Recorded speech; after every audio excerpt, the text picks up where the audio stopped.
And so we settle in. You can feel your body beginning to grow heavy, in the most pleasant way. In our time together tonight, there is nothing to examine. Nothing to understand, only the gentle rhythm of a story. The story of a terrible idea, born under a beautiful, sunlit sky. One final, gentle invitation before we begin. If my voice brings you a sense of peace, supporting this channel with a like or subscription is a quiet way to say thank you. But please know your peaceful presence here is thanks enough. And as you consider that, or simply choose not to, you might let a thought drift into the comments below, telling me what city you're listening from, and what time it is there. It's a quiet way of knowing we're all resting together, under different stars. All right, let the shadows in your room grow long and soft. Maybe you can hear the faint sound of your own breathing, and together, let's allow the story to begin. Your journey begins not in darkness, but in overwhelming light. You find yourself standing on a limestone cliff, the sun a warm and heavy blanket on your shoulders. Below you, the Mediterranean Sea is a shade of impossible blue, so clear you can see the dark shapes of rocks just beneath the surface. The air is thick with the scent of salt, wild thyme, and something else, something rich and fertile. The scent of olive groves and vineyards, heavy with fruit. This is Sicily in the 6th century before the Common Era. And the city shimmering before you, a collection of white stone buildings clinging to the ridge, is Acragas. It is one of the brightest jewels of the Greek world, a place of staggering wealth and legendary luxury. The philosopher Empedocles would later say that the people of Acragas lived if they would die tomorrow, and build as if they would live forever. And as you look upon the sprawling temples, their columns reaching for the sky, you can see exactly what he meant. The city hums with the energy of commerce and comfort. It is a golden place. But every golden place has its shadows. And the shadow over Acragas is long, and it belongs to one man. His name is Phalaris. You don't see him at first. You only feel his presence. You feel it in the way the merchants in the marketplace lower their voices when a patrol of guards walks by, their bronze helmets gleaming in the sun. You feel it in the sudden silence that falls over a laughing crowd when a curtained litter, carried by 8 powerful men, passes down the main street. Phalaris is the tyrant of Acragas. He wasn't born to this power, he seized it. A man of ambition and little-known history, he built the city's great walls and its temples, but he also built a fortress of fear around its heart. Now, history has a funny way of remembering men like Phalaris. The stories that survive were mostly written by his enemies, or by authors centuries later who were trying to make a moral point. They painted him as the textbook definition of a monster, a man whose cruelty was a form of performance art. And so historians still debate, in quiet university halls, just how much of the legend is true. Was he truly a ravenous beast in human form, or was he just a particularly ruthless politician in an age where ruthlessness was the only way to hold on to power? The truth, as it so often does, probably rests in the murky space between the two. What is not debated is his paranoia. As you drift through the sun-drenched streets, you notice that the eyes of the statues seem to follow you. Guards stand not just at the gates, but on seemingly random street corners, their faces impassive, their gaze sweeping over everyone. Phalaris knows that the power he took can be taken from him. He knows that behind the smiles of the wealthy citizens, behind the respectful bows of the common folk, dissent could be festering like a secret illness. He has soldiers, yes. He has spies. But he feels it isn't enough. Soldiers can be bought. He needs something more. He needs a symbol, an idea made solid, something that will not just punish his enemies, but colonize their imaginations, something that will turn their fear into a work of art, a story they tell their children in hushed tones, ensuring that the very thought of rebellion dies before it can ever be spoken aloud. He sits in his palace overlooking the perfect blue sea, a man who has everything and therefore has everything to lose. He is a patron of the arts, a builder of magnificent structures, but the project he craves most, the one that will secure his legacy and his power, has not yet been conceived. He needs an artist, not of stone or clay, but of fear itself. He just doesn't know it yet. And as the sun begins to dip towards the horizon, casting long, golden rays across his city. A ship is sailing towards the harbor. A ship carrying a craftsman from Athens, a man with a truly unique and truly terrible idea. That ship from Athens is smaller than you expected, a merchant vessel, stout and practical. Its single sail patched in a few places from the long journey. It smells of brine and baked wood. As the dockworkers secure its ropes, a man steps onto the wooden pier. He is not a sailor, nor a merchant in fine silks. He is dressed in a simple but well-made chiton, the clothing of a respectable citizen, an artisan perhaps. He is Perillos of Athens. You notice immediately that he travels light. He carries no heavy tool chest, no crates of materials. His only luggage is a single, heavy-looking leather tube, capped at both ends and slung over his shoulder. It holds not goods, but ideas, rolled-up papyrus scrolls, covered in diagrams, so precise and so revolutionary that he dares not entrust them to anyone else. In an age with no patent law, an idea was only yours as long as you were the only one who knew its secrets. It was one you wouldn't want getting into the wrong hands, or perhaps, as he saw it, you want it to get into the perfectly wrong hands. As he walks into the city of Acragas, you drift along behind him, an unseen observer. He doesn't gawk at the giant temples like a tourist. He doesn't haggle in the marketplace.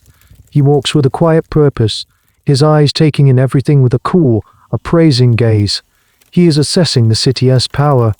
He sees the number of guards, the quality of their armor, the thickness of the walls he passes through. He is measuring the scale of this city's ambition and its fear.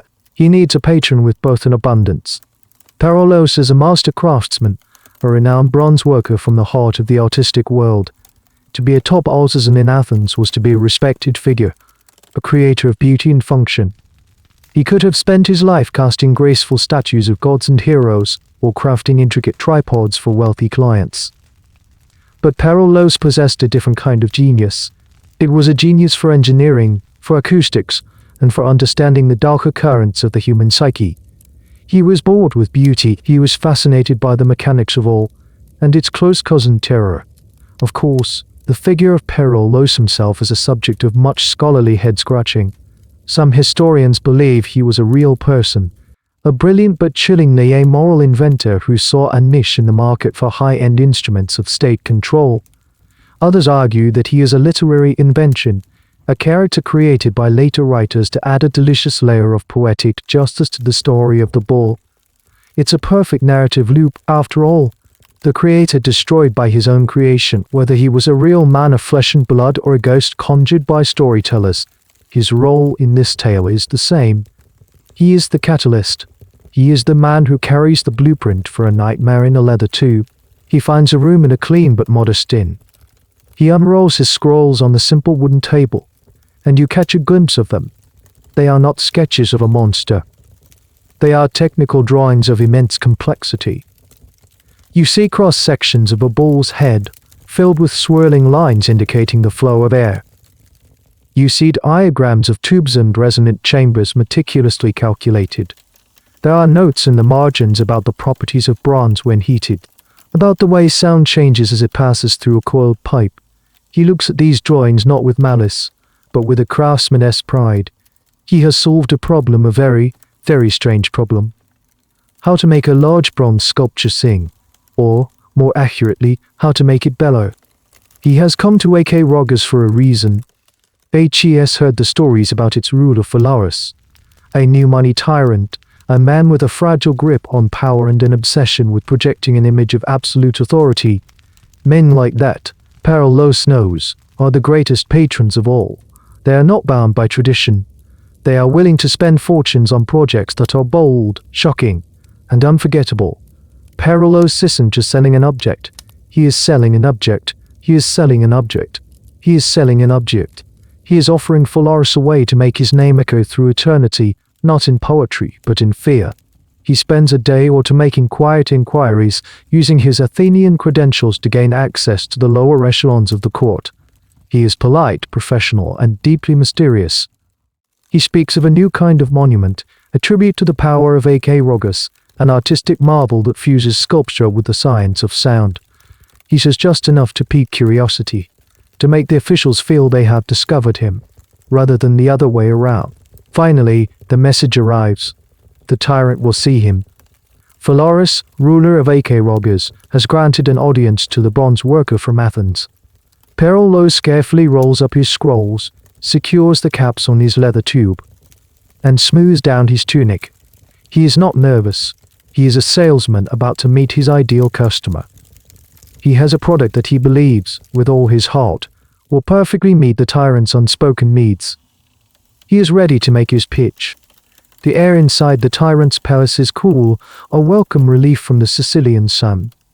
It smells of polished cedarwood and expensive lamp oil. Perillos is led through halls lined with statues that seem to judge him, their marble eyes cold and blank. He is not intimidated. These are works of simple beauty, hollow and silent. The work he has in mind is something far more alive. As he waits in an antechamber, he unrolls his scrolls one last time, not to rehearse, but to admire. You drift closer, able to see the details clearly now. The central drawing is of a bull, a magnificent creature, larger than life, sculpted in a realistic style. Its head is slightly lowered, its posture one of aggressive power. But it is the cutaway diagrams that reveal the true genius, or the true horror, of the design. The bull is hollow. That much is simple. But its interior is not an empty space. It is a labyrinth of metalwork. From the main chamber in the torso, a series of pipes, polished to a mirror shine, snake their way up into the head and neck. These are not simple tubes. They are shaped and curved with painstaking precision, like the components of a great musical instrument. Perillos has designed a system of baffles and resonant chambers, each one calculated to alter the quality of any sound that passes through it. He has spent years on this. This is the part of the story that is often forgotten. The Brazen Bull wasn't just a brutal idea, it was an acoustic and engineering marvel. You can imagine Perillos in his workshop in Athens, far from the sunny courts of tyrants, experimenting. He would have studied the anatomy of a bull's throat, its larynx, the shape of its skull. He might have blown smoke through various prototypes of coiled pipes, watching how it's whirled and eddied, trying to replicate the resonant qualities that give a bull's bellow its unique, terrifying timbre. This is a fun little tidbit from the history of acoustics. Ancient Greek theaters were often built with resonant chambers hidden under the seats to amplify the actors' voices. Perillos was simply taking a known principle of public entertainment and twisting it into something new. He was repurpose-swapping the science of joy for the science of dread. His design shows a door, cleverly hidden in the bull's side, flush with the bronze hide and nearly invisible when closed. Below the bull's belly, the diagram indicates a space, carefully measured and shielded, for a fire to be built. The notes in the margin specify the ideal types of wood to use for a slow, consistent heat. He has thought of everything. But the centerpiece of his work, the true heart of the invention, is what he calls the vocal modulator housed within the bull's head. This is the most complex part of the mechanism. It is designed to receive the raw, chaotic sound from the main chamber, the human scream, and transform it. The pipes twist and turn, filtering out the higher frequencies, dampening the consonants and vowels that mark the sound as human speech. The sound is forced through a final series of chambers that add reverberation, bass, and a rough, guttural quality. The result, his calculations promise, will be uncanny. The sound that emerges from the bull's open mouth will not be a scream of pain. It will be the deep, resonant, and furious bellow of a bull. Historians, of course, have a field day with these schematics, which we only know about from written descriptions, not from any surviving blueprints. Did such a complex acoustic device even exist? Or was it a later embellishment to the story, a detail added to make the tale even more ghoulishly fascinating? The debate continues whether the bull's bellow was a true acoustic transformation or simply a muffled scream that listeners, primed by suggestion, interpreted as an animal's cry. The power of psychology is a potent thing. Perhaps the most terrifying part of the bull wasn't its mechanics, but the imagination of those who heard it. Perillos rolls the scrolls back up. He is confident.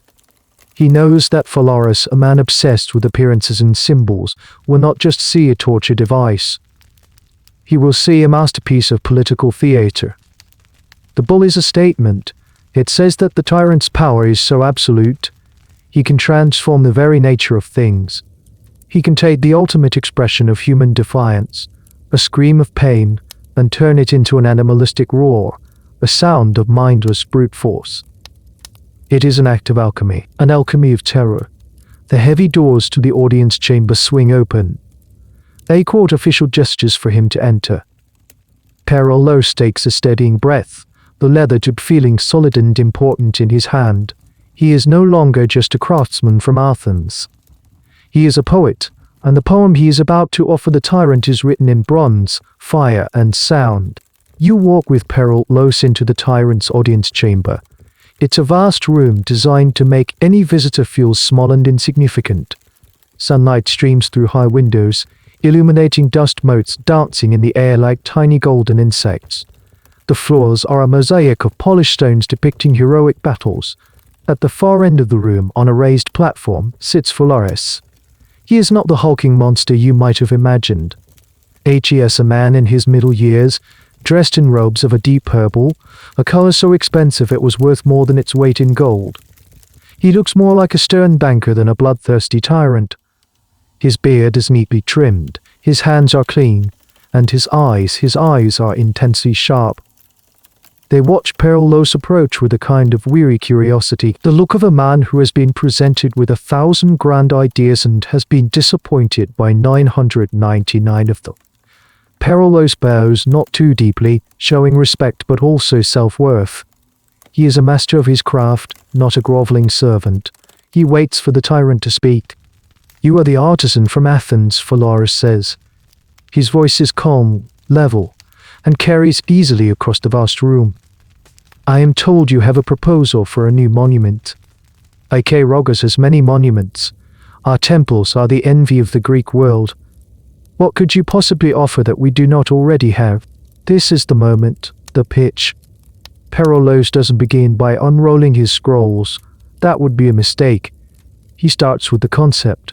He sells the sizzle before he shows the steak, as a modern marketer might say. Great Phalaris, he begins, his own voice clear and steady. You have built monuments of stone to honor the gods. You have raised walls to protect your city. These are monuments to piety and strength. But they are silent. They speak of what you have done. I propose a monument that speaks of what you are. A monument that speaks of your absolute authority, not just over the bodies of men, but over their very voices. He pauses, letting the words hang in the air. He can see a flicker of interest in Phalaris' eyes. He has his attention.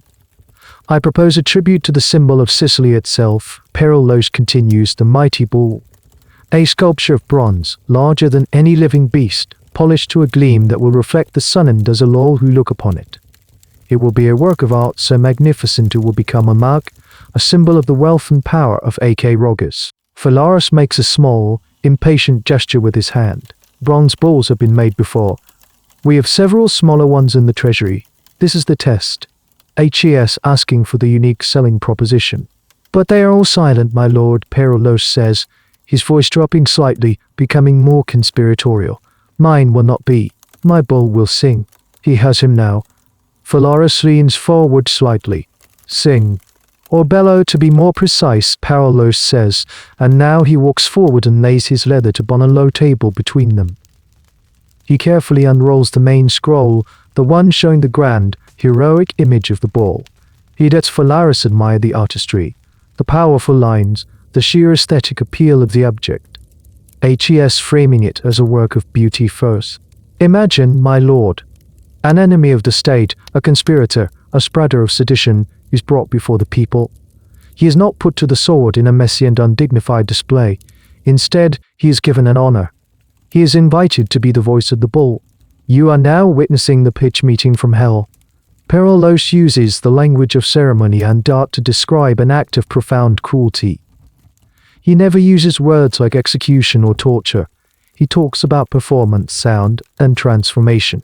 He then unrolls the other scrolls, the technical ones, and explains the genius of the interior. As the fire is lit beneath, the chamber heats. The man inside, in his discomfort, will cry out. But his cries will not be heard.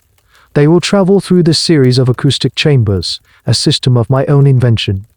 His undignified human noise will be filtered, deepened, and reshaped, and from the bull's mouth will emerge not a scream of a man, but the majestic and terrifying bellow of a great bull. The people will not hear a punishment, they will hear a miracle. They will hear your power turning a man into a beast. Whether this chilling sales pitch actually happened this way is, naturally, a matter of great historical speculation. Ancient sources like Diodorus Siculus described the event, but they were writing centuries later and loved a good, dramatic story. It's more likely the deal was made in a more mundane, less theatrical manner. But the core idea remains. The bull was pitched not merely as a weapon, but as a piece of psychological theatre. Phalaris is silent for a long time, his eyes fixed on the diagrams. He is tracing the path of the sound with his finger. He understands. He sees the sheer, diabolical brilliance of it. It's not just about eliminating an enemy. It's about appropriating their final act of defiance. A scream is a protest. The bull turns the protest into a display of the tyrant's own power.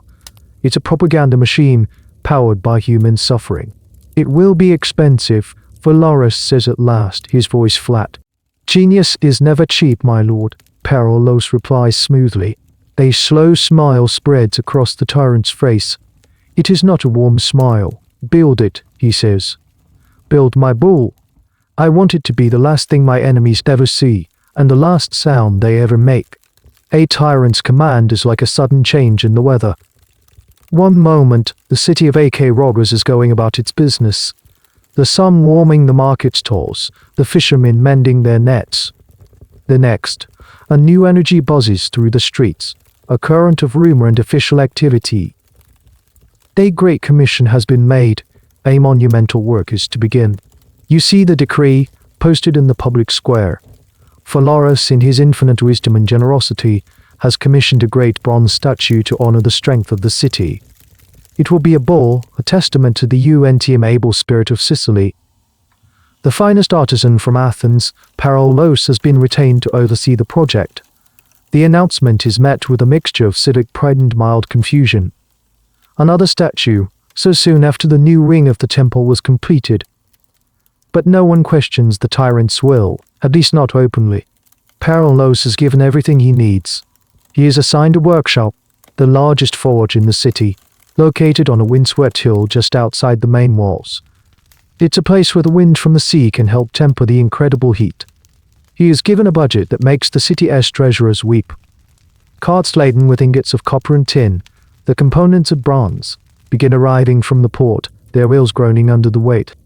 The best metal workers in Acragas are reassigned from their regular duties and ordered to report to the Athenian. You can feel the resentment at first. These are proud Sicilian craftsmen, masters of their trade, and now they are taking orders from a foreigner. But Perillos is smart. He doesn't act like a commander. He acts like a conductor, a master of a complex orchestra.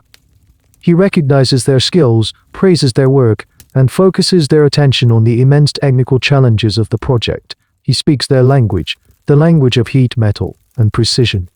The project becomes a source of fascination. The forge on the hill glows through the night, a new, angry star on the city's horizon. The sound of hammering, once a normal part of the city's soundscape, now has a new, relentless rhythm. People gather on nearby hills, trying to catch a glimpse of what is taking shape inside. They see huge clay molds being constructed, shaped like the flank of a massive beast, or the curve of a giant horn. It's interesting to think about the logistics of such a project in the ancient world. They didn't have advanced cranes or power tools. Everything was done with ropes, pulleys, scaffolding, and immense amounts of human and animal labor. Casting a single, solid bronze statue of this size would have been nearly impossible. Instead, Perillos would have used a technique called lost wax casting, but on a massive scale. But all would be made in sections, a leg here, a part of the torso there, and then painstakingly welded together. It's a testament to the incredible skill of these ancient metalworkers, a skill that historians still marvel at. One strange little factoid that archaeologists have uncovered from ancient workshops is the sheer number of animal bones found near the forges. They were just for feeding the workers. Animal fat and tallow were crucial components in the metalworking process, used for everything from lubricating molds to finishing and polishing the final bronze. The creation of this monstrous bull was likely fueled, in a small way, by hundreds of actual animals. But as the sections of the bull begin to take shape, a quiet unease starts to spread among the workers. The design is strange.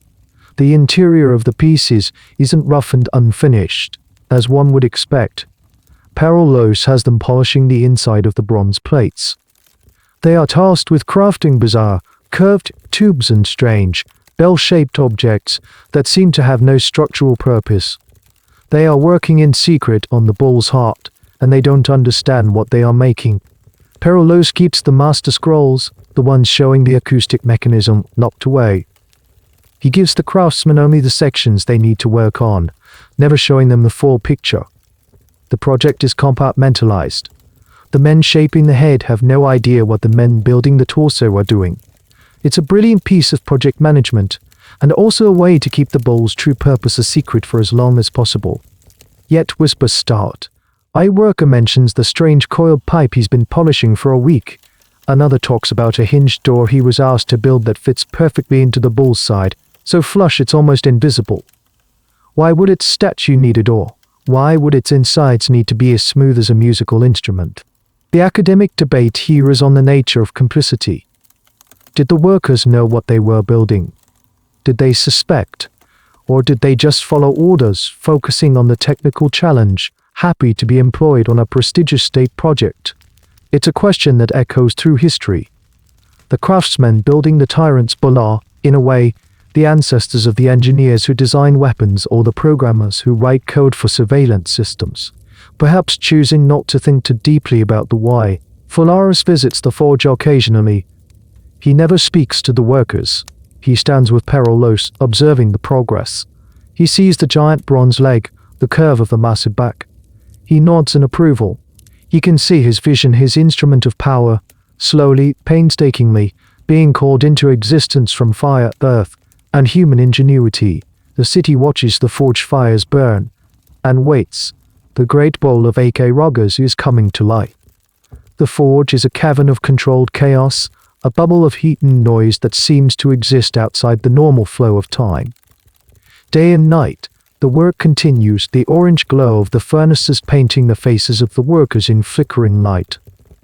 You are there, a silent observer, feeling the heat on your skin, the percussive shock of hammers on bronze vibrating through the soles of your feet.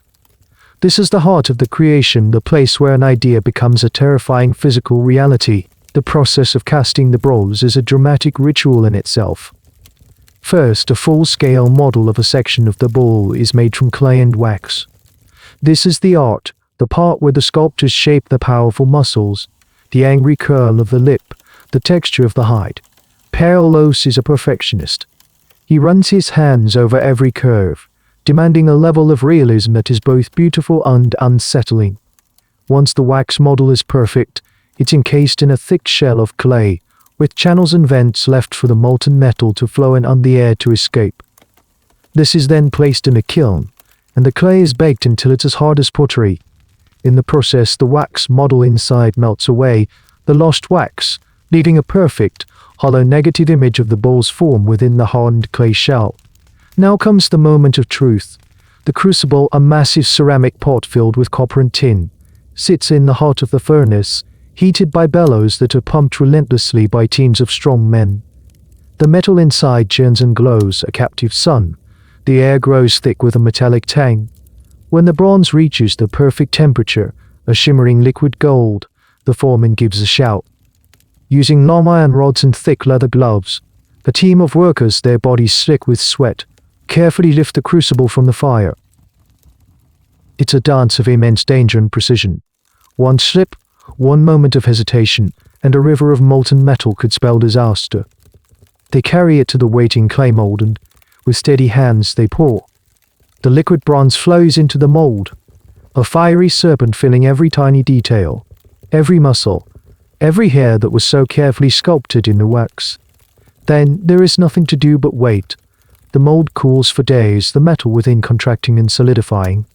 The workers are quiet, exhausted. There's a strange reverence in the air.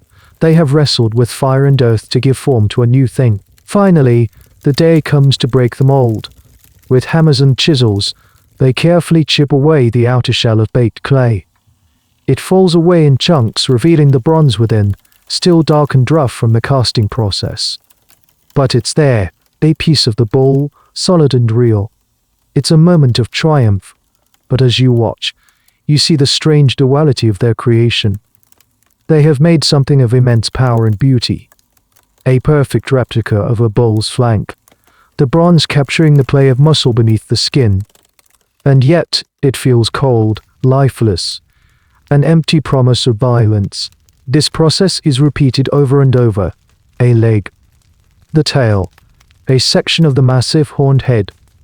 The forge becomes a strange sculpture garden of dismembered bronze animal parts.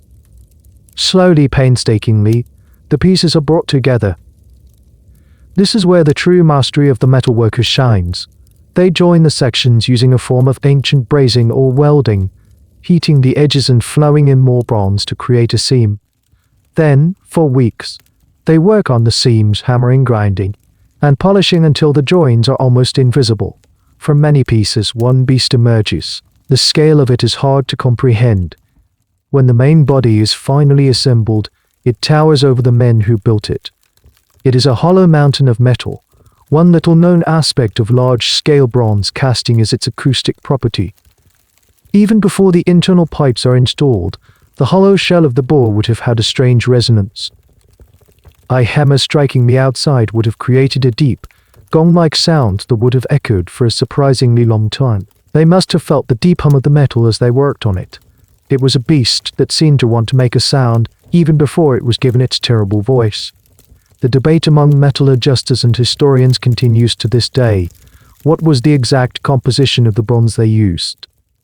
The ratio of copper to tin affects not only the color and strength of the metal, but also its acoustic properties. A higher tin content creates a more brittle but more resonant metal, like that used for bells. Did Perillos, the acoustic genius, specify a particular alloy? Did he choose a bell metal bronze to make his bull sing more effectively? The answer is lost to time, buried with the secrets of the forge. As the final pieces are joined and the bull stands fully formed, though not yet polished, a hush falls over the workshop. The men put down their tools. They have built statues before, many of them. But this is different. It is not a god, not a hero. It is just a beast, rendered with terrifying perfection. It has no name. It has no pedestal. It just stands there in the gloom of the forge, its hollow form seeming to absorb the light. The fires are banked. The hammering stops. There is silence in the workshop, a heavy, waiting silence. The body is complete. Now it is time to give it its dark soul. With the great bronze shell of the bull now complete, the second, more secretive phase of the project begins. The forge is closed to all but a select few, a core team of the most skilled and most trusted craftsmen, sworn to silence. Perillos is no longer the open conductor of a grand orchestra. He is the secretive master of a hidden cult, preparing its sidle for its terrible rites. Your perspective shifts, and you find yourself inside the bull. It is a world of curved bronze, dark and echoing. The air is cool and smells of metal and damp earth. A single shaft of light pierces the gloom, coming from the open, hinged door in the bull's flank. Dust motes dance in the beam, the only movement in this still metal cavern. The silence in here is profound. It's a dead, muffled quiet that feels heavy, oppressive. Any sound you make, a soft footfall or whispered word, seems to be swallowed by the curving walls, returning to you as a strange, distorted echo. This is the hollow heart of the beast, and it is here that Perillos and his team will install its soul. One by one, they bring in the pieces that were crafted in secret, the long, polished tubes, the strange, bell-like resonators, the baffles and chambers that look like parts of some alien anatomy. They work by the light of all lamps, their faces grim and focused, the flickering flames casting long, dancing shadows on the bronze walls. It feels less like a workshop and more like a tomb. The installation is a work of breathtaking precision, using the master scrolls as his guide, Perillos directs the placement of every component. The main vocal tube, a long coil bronze pipe, has to be fitted perfectly, snaking from the top of the main chamber up through the neck and into the head. It is secured with bull's rivets, hammered in from the inside. The sound of this hammering, contained within the bull's body, is deafening, a chaotic, bell-like ringing that seems to shake the very air.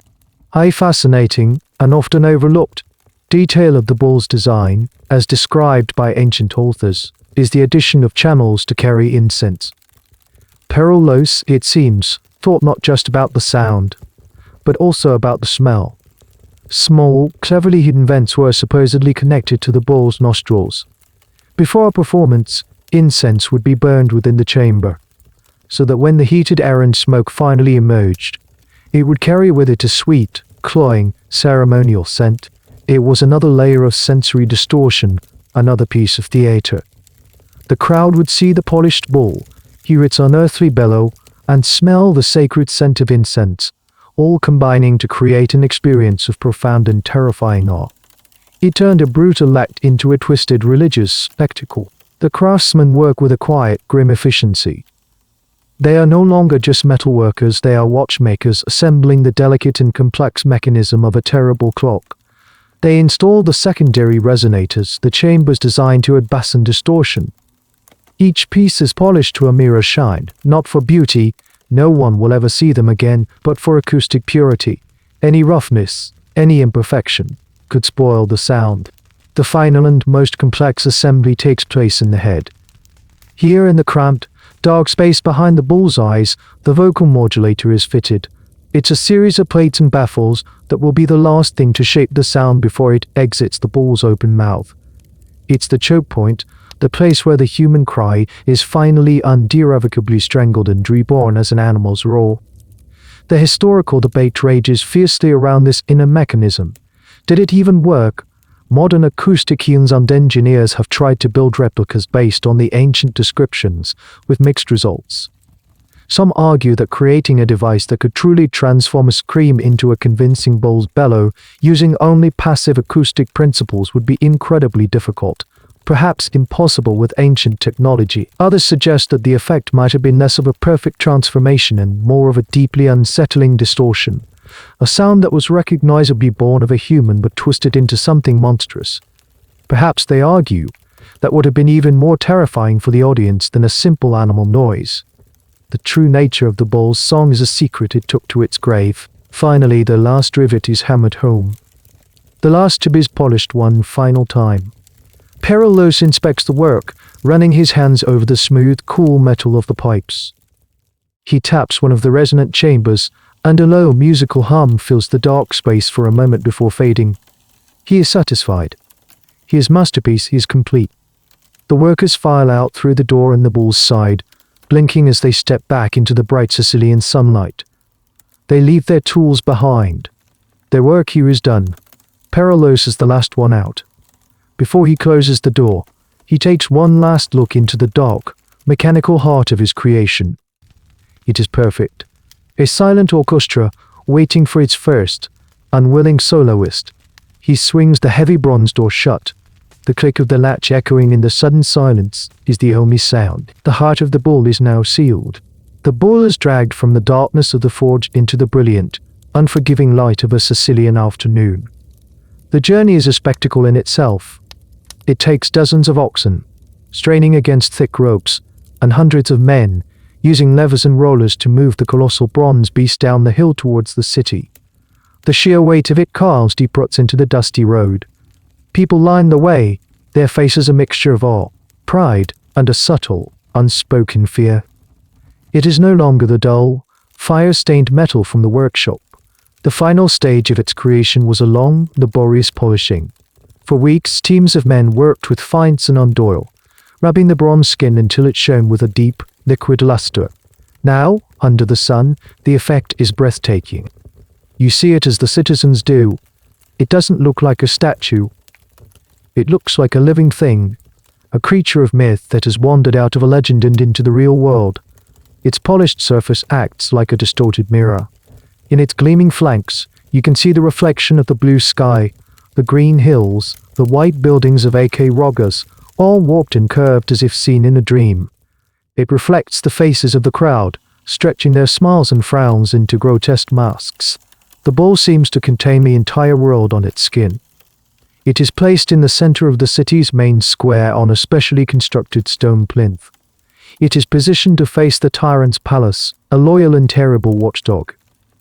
The sheer artistry is undeniable. The head is lowered in a perpetual charge. The nostrils are flared. The open mouth is not a simple hole, it is sculpted with a slight curl, as if in the middle of a deep, rumbling bellow. It is a masterpiece of realism, a perfect trap for the imagination. You find yourself unable to look away. It is completely silent. And that silence is, perhaps, its most terrifying quality. In the bustling square, filled with the sounds of merchants hawking their wares, children laughing, and the clang of a blacksmith's hammer in the distance, the bull is a vortex of absolute quiet. It radiates a stillness that feels heavy and watchful. It is a predator, waiting. One of the curious historical details that some sources mention is the bull's eyes. They were not just blank bronze. They were supposedly made of polished gemstones, perhaps onyx or garnet, that would catch the light in a particularly lifelike way. As the sun moved across the sky, the light hitting these polished eyes would shift, creating the eerie illusion that the bull was watching, its gaze following the people as they moved about the square.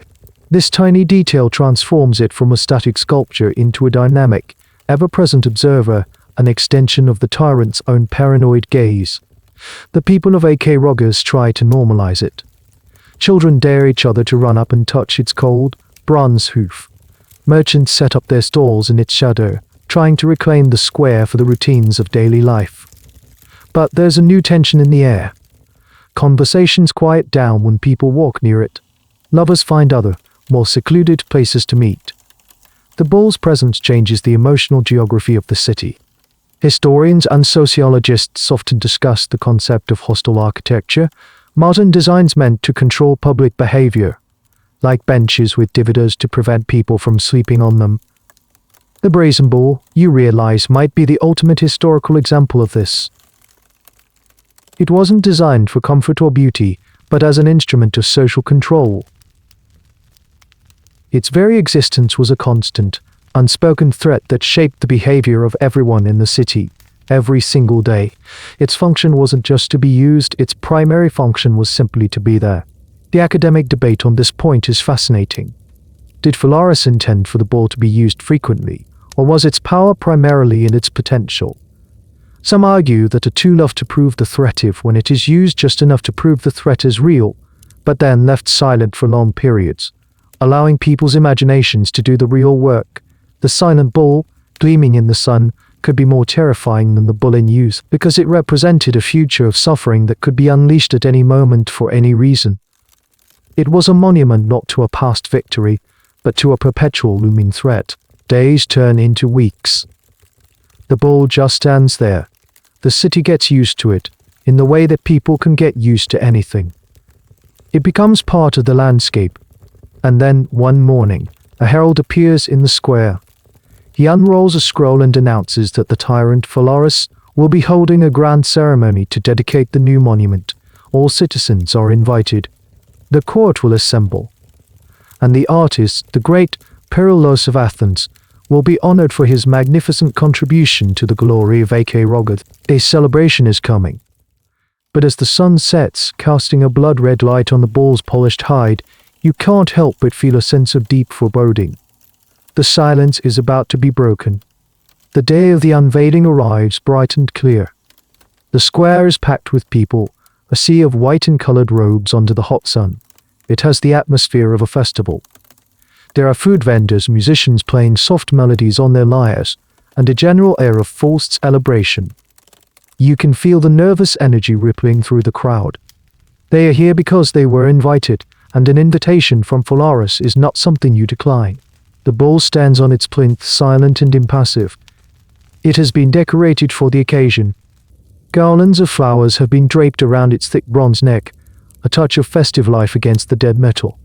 The contrast is jarring, almost mocking. Phalaris and his court arrive in a grand procession.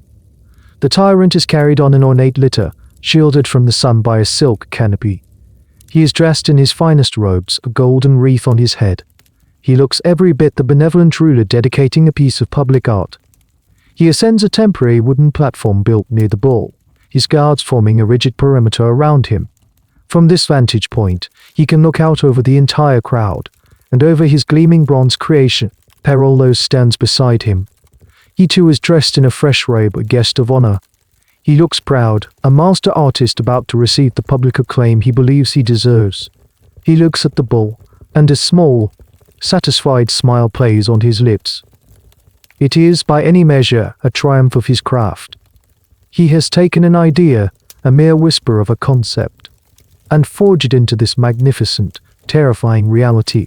Phalaris raises his hand, and a hush falls over the square. The musicians stop playing. The chatter of the crowd dies away. The only sound is the gentle sea breeze rustling the leaves of the olive trees at the edge of the square. People of Acragas, Phalaris booms, his voice amplified by the natural acoustics of the stone buildings. Today we celebrate the strength and spirit of our great city. We dedicate this monument, a symbol of our indomitable will. Like the great bull, Acragas is powerful. It is proud. A wave of polite, rehearsed applause ripples through the crowd. This masterpiece, Phalaris continues, gesturing towards the bull, was conceived and executed by the brilliant Athenian artisan, Perillos. His genius has given our city a mark that will be spoken of for centuries. Let us honor him. More applause, this time a little more genuine. Perillos bows his head, a picture of humble pride. He has achieved everything he came for: wealth, fame, the patronage of a powerful ruler. The ceremony is, on the surface, perfectly normal. It's a classic piece of political theater. A ruler commissions a groundwork, solidifying his legacy and providing a spectacle for the people. For a moment you could almost believe that this is all the bull is: a very large, very expensive, and slightly intimidating statue. A strange but persistent detail in some versions of this story, including in the writings of the satirist Lucian, is that the ceremony included a religious element. Priests were said to have blessed the bull, sprinkling it with purified water and chanting hymns. This act of religious consecration is a masterstroke of propaganda. It elevates the bull from a mere civic monument to a quasi-divine object. It suggests that the bull's future actions are not just the will of the tyrant, but are sanctioned by the gods themselves.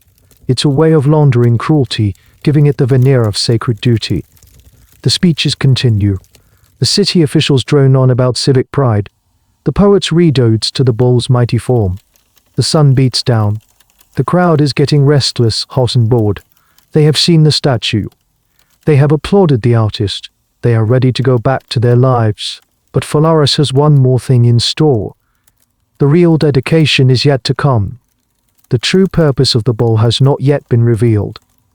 This entire ceremony, you realize, is just the prelude. It's the soft music that plays before the main event begins. Historians debate whether such a public unveiling ever took place. It's dramatically compelling, but tyrants, especially paranoid ones, often prefer to introduce their new tools of oppression with a more sudden and shocking display. A public festival seems a bit too gentle. It's possible the bull's first use was a far more brutal and surprising affair, with no ceremony at all.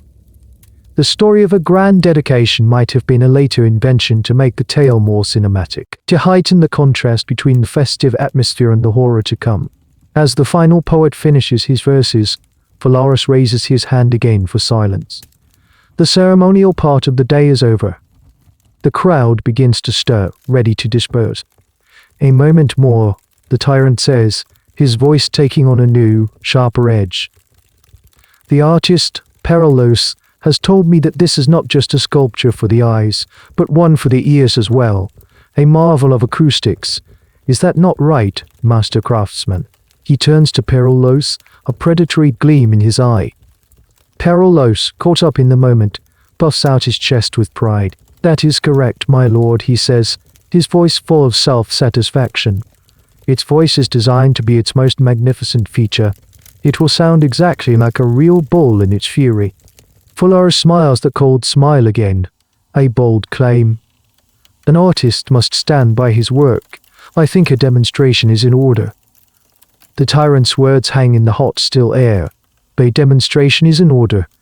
The sentence is simple, almost casual, but it lands with the force of a physical blow. The festive atmosphere evaporates instantly, replaced by a thick, anxious silence. The crowd, which had been shuffling and whispering, is now frozen, their eyes locked on the wooden platform.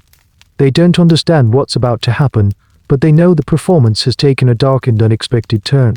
Perillos, however, seems to miss the shift. He is a man blinded by his own pride, deafened by the applause that is still ringing in his ears. He hears the tyrant's request not as a threat, but as an opportunity to showcase the most brilliant and innovative feature of his creation. "Of course, my lord," he says, his voice full of a craftsman's enthusiasm. He steps forward, eager to explain. The design is quite remarkable. The internal structure is a series of resonant tubes, modeled on the larynx and vocal passages of a living bull. Any sound generated within the main chamber is. Phalaris cuts him off with a lazy wave of his hand. Yes. The theory is fascinating, I'm sure. But theory is for scholars in dusty rooms. I am a man of action. I want to hear it. Show me. Show us all. There is an awkward pause. Perillos looks from the tyrant to the bull, a flicker of confusion on his face. He seems to be expecting a subject to be brought forward, a condemned prisoner perhaps, to provide the necessary raw material for the demonstration. "My lord, for a proper demonstration," Perillos begins, choosing his words carefully, "the bull requires a vocal component. A source for the sound." "Yes," Phalaris says, his eyes narrowing. "It does. And who knows the intricate workings of this machine better than the man who built it? Who could better appreciate the nuance of the sound from within than the artist himself? And there it is, the trap so beautifully and simply laid, snaps shut. The full weight of the tyrant's words finally lands on Perillos. The blood drains from his face. The proud smile is gone, replaced by a mask of disbelief and dawning horror. He looks at Phalaris, searching his face for any sign of a joke, a jest in poor taste. He finds none. He sees only cold, implacable resolve. This moment, the dialogue between the tyrant and the artist, is one of the most famous parts of the legend. It's a perfect piece of moral theatre, a chilling illustration of poetic justice. But did it happen this way? It's a point of endless debate among classicists. The story is almost too perfect. Tyrants in ancient literature are often portrayed as being masters of this kind of cruel, ironic twist. It's possible this entire scene was invented by later historians like Diodorus Siculus to serve as a cautionary tale, that those who create instruments of cruelty will inevitably be consumed by them. It's a powerful narrative, whether it's historically accurate down to the word, or a brilliant piece of historical fiction. "My lord, surely you jest," Perillos stammers. "I am the artist. I am your guest of honor." "And what higher honor could there be," Phalaris replies, his voice smooth as silk, "than to be the first to give voice to your own masterpiece? You promised me the sound of a bull. I am merely concerned that an ordinary criminal, in his uneducated panic, might not use the device to its full potential. An expert is required. And you, my dear Perillos, are the world's foremost expert." The guards on the platform, who had been standing like statues, now move. Two of them step forward and take Perillos by the arms. He doesn't struggle at first, he is stunned. He looks out at the crowd, his eyes pleading, but the faces staring back at him are blank with terror. No one will help him. No one dares. You can almost feel the cold dread that must have flooded Perillos' mind. The sudden, gut-wrenching realization that he had fundamentally misjudged his client. He saw Phalaris as a patron, a customer. He failed to see him as a predator. He had created the perfect weapon for a man without limits, never once considering that the weapon could be turned on him. It's a chillingly modern moment in a way. It speaks to the naivete of the technician who believes they can control the use of their creations. A weird little fact that springs to mind is the story of J. Robert Oppenheimer, after witnessing the first atomic bomb test, quoting the Bhagavad Gita, "Now I am become death, the destroyer of worlds." There is a moment when the creator is forced to confront the true nature of their creation. For Oppenheimer, it was a moment of awe and terror. Standing on that platform, it was a moment of pure, undiluted panic. He begins to struggle then, a desperate, undignified thrashing. "No, my lord, you cannot. This is not right. I am a citizen of Athens." His protests are useless. The guards are strong.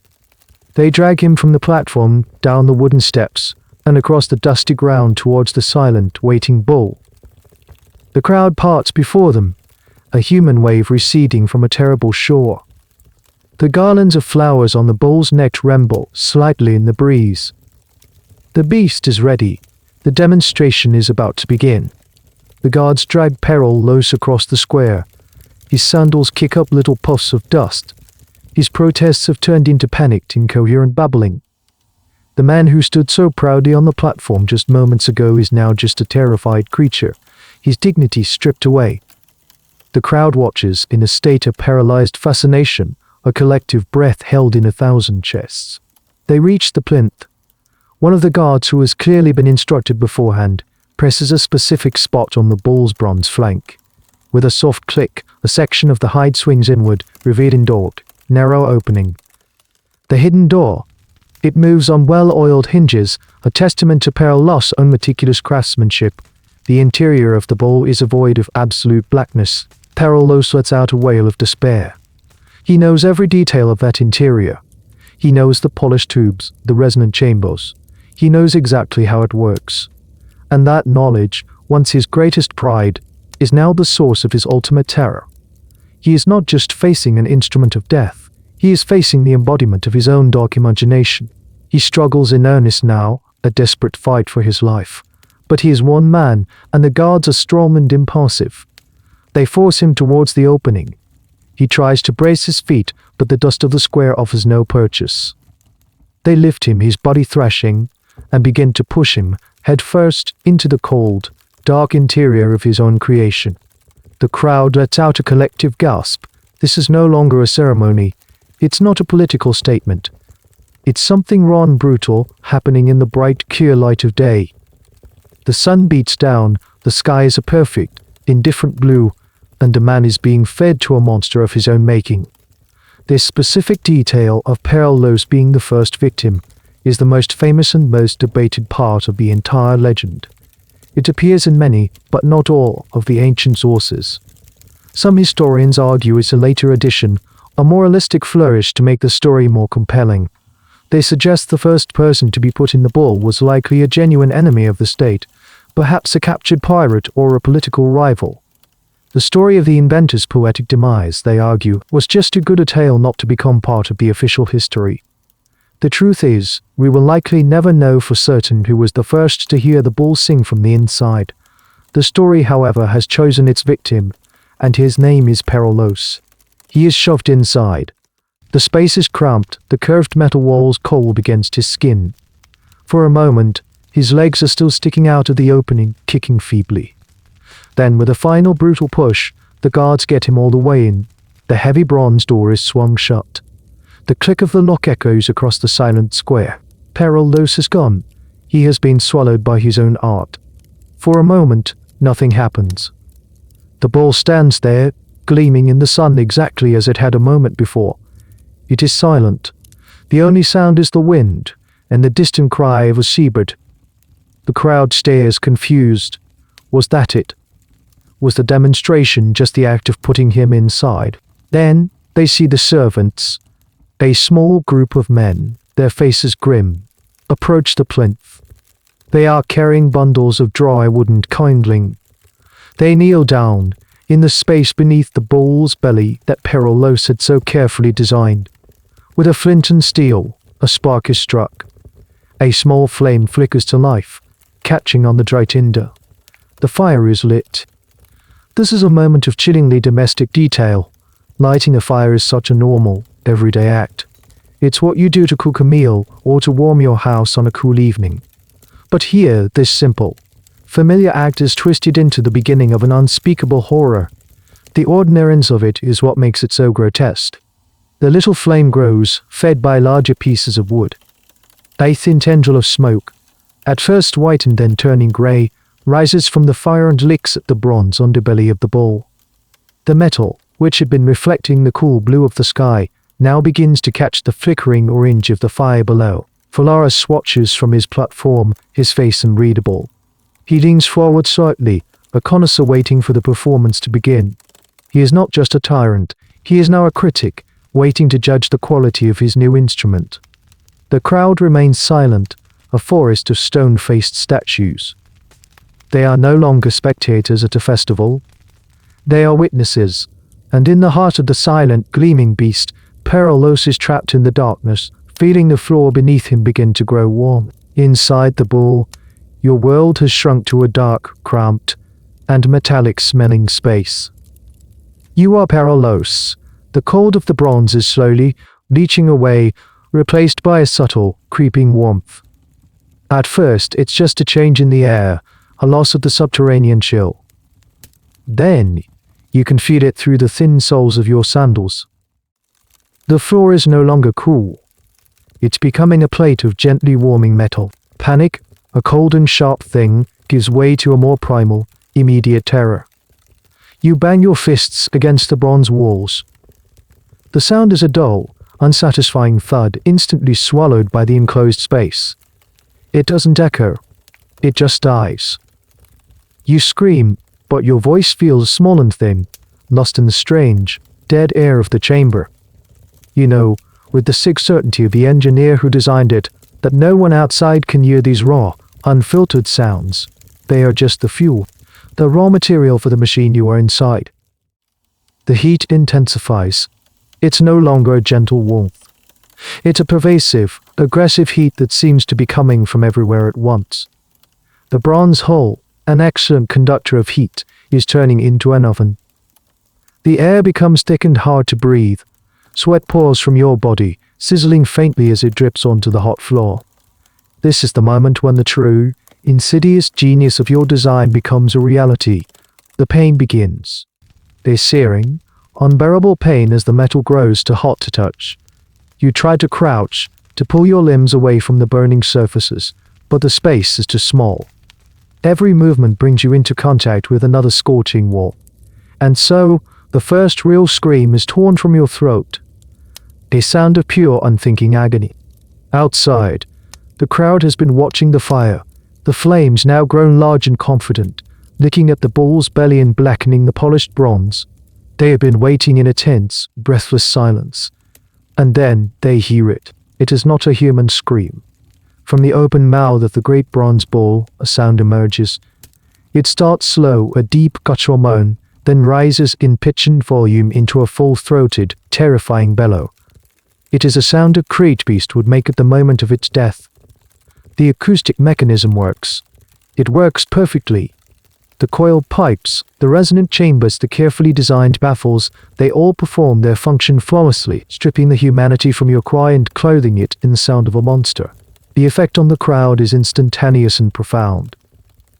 A wave of sound washes over them, not just the bellow from the bull, but a collective cry of shock and horror from 1,000 human throats. Some people scream. Others fall to their knees, covering their ears. Parents grab their children, shielding their faces from the sight and sound of the gleaming, roaring beast. They are not just hearing a punishment, they are witnessing a terrifying, unholy transformation. They are hearing a man's soul being audibly torn from his body and replaced with something inhuman. One of the strangest and most ghoulish details from the ancient accounts is that Perillos was not actually roasted to death inside the bull. The story, as told by several writers, goes that Phalaris was satisfied with the demonstration of the sound. He had heard what he wanted to hear. He had proven that the device worked as advertised. And so, he gave a signal. The fire was dampened, and the door was opened, Perillos, half dead, his body covered in severe burns, was dragged out of the bull's smoking interior and laid on the ground, gasping in the clean, cool air. This detail is the subject of much scholarly debate. Is it a historical fact, or another literary device designed to showcase the tyrant's specific brand of cruelty? To kill Perillos in the bull would have been a simple, if brutal act.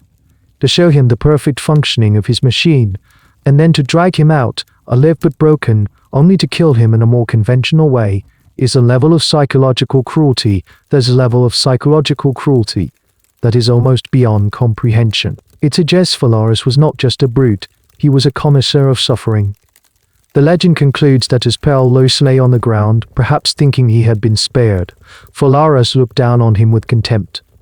He had served his purpose. The bull had been tested and proven. The artist was no longer needed. The tyrant gave another, final command. The guards seized Perillos and dragged him to the top of a nearby cliff. And there, they threw him into the beautiful, indifferent blue sea below. His was the first voice of the bull. But his final resting place was the ocean. As the smoke continues to curl from the bull's mouth, the bellowing has stopped. A new and even more terrible silence falls over the square. The demonstration is over. The artist has been disposed of. The bull stands, its belly blackened, its gemstone eyes seeming to glitter with a newfound malevolent life. It is no longer just a statue. It is a proven instrument.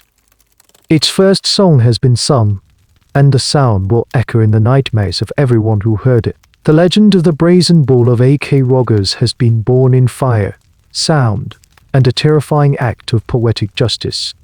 In the days that follow the demonstration, a new kind of quiet settles over the city of Acragas. It's not a peaceful quiet. It's a heavy, watchful silence, the kind that follows a loud and traumatic event. The memory of the bull's first cry hangs in the air, an invisible miasma. The bull itself has been cleaned. Servants have worked to polish the soot from its belly, but a faint discoloration remains, a dark shadow on the bronze that wasn't there before. The garlands of flowers have been removed. It stands unadorned, a thing of pure, functional terror. Its silence now has a new quality.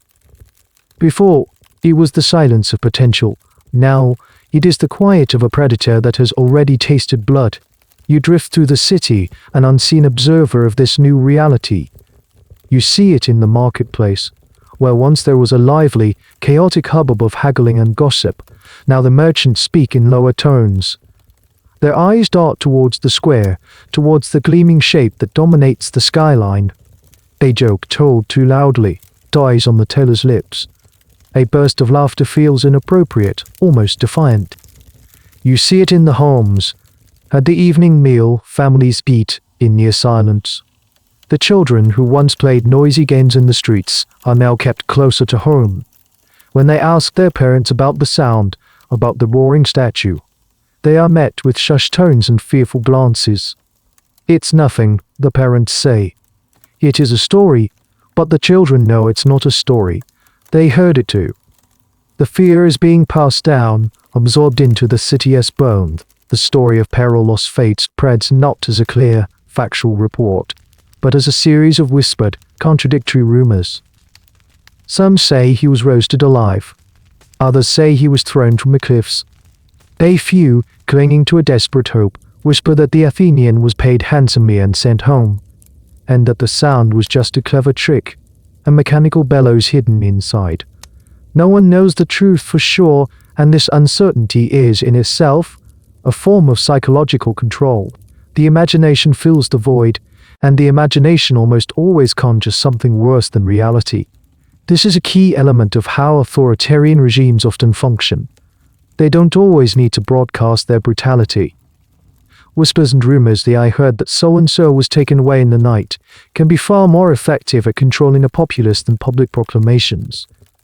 The fear of the unknown is a powerful paralytic. A strange, dark fascination with the bull begins to take hold. People can't stop looking at it.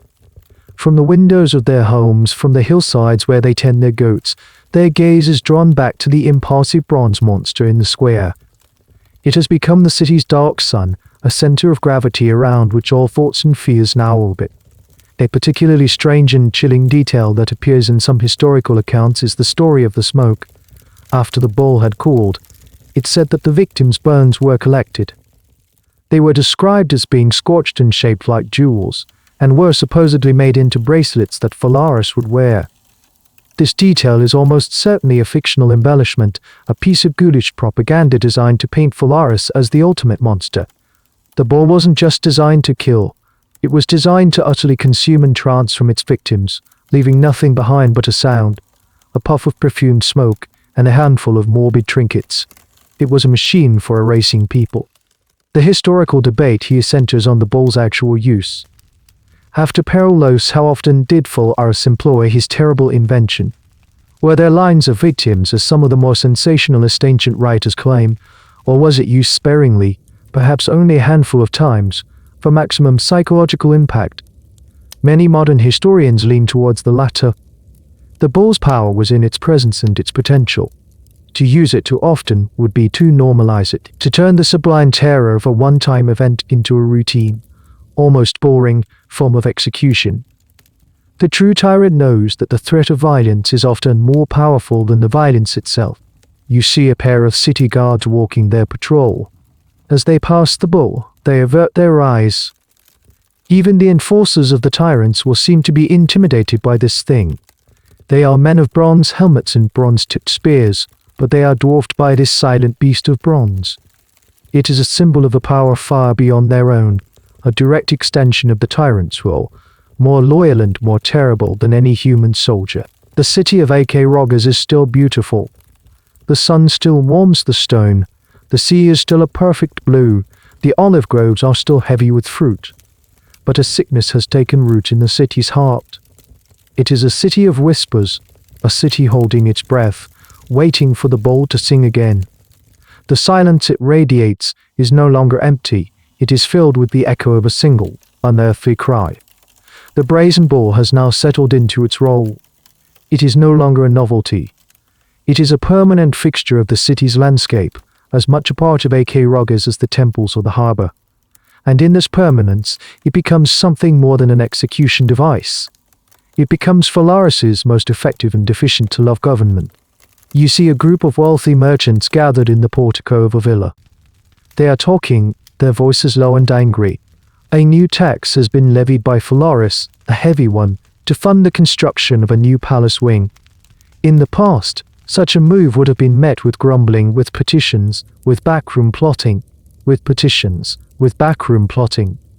Dissent among the wealthy elite was the most dangerous threat to any tyrant. But now their conversation is different. One merchant, emboldened by wine, says, "This is an outrage. We should refuse to pay. What can he do if we all stand together?" An older merchant places a hand on his arm. He doesn't say a word. He just glances across the rooftops towards the city square, where the sun is glinting off a familiar, horned silhouette. The younger merchant's face pales. He falls silent, staring into his wine cup. The conversation is over. The rebellion has been crushed before it was even born. This is the bull's true power. It is an instrument of preemptive control. It doesn't just punish dissent, it prevents it. The mere thought of opposition now comes with a sensory memory attached, the memory of a terrifying, non-human roar. The bull has hacked into the collective consciousness of the city, installing a virus of fear that shuts down subversive thoughts before they can fully form. Phalaris, you realize, has created the perfect panopticon centuries before the philosopher Jeremy Bentham ever conceived of the term.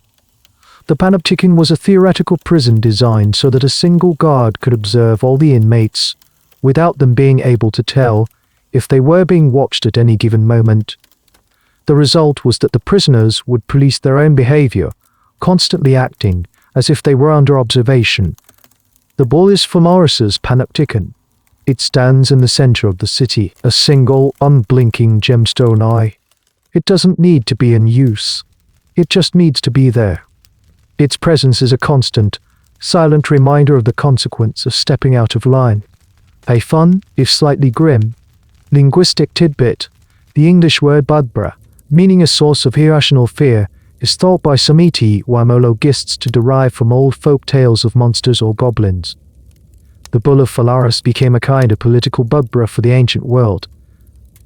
Its story was so potent that the very idea of a brazen bull became a shorthand for ultimate tyrannical cruelty, a bogeyman used to frighten people into obedience.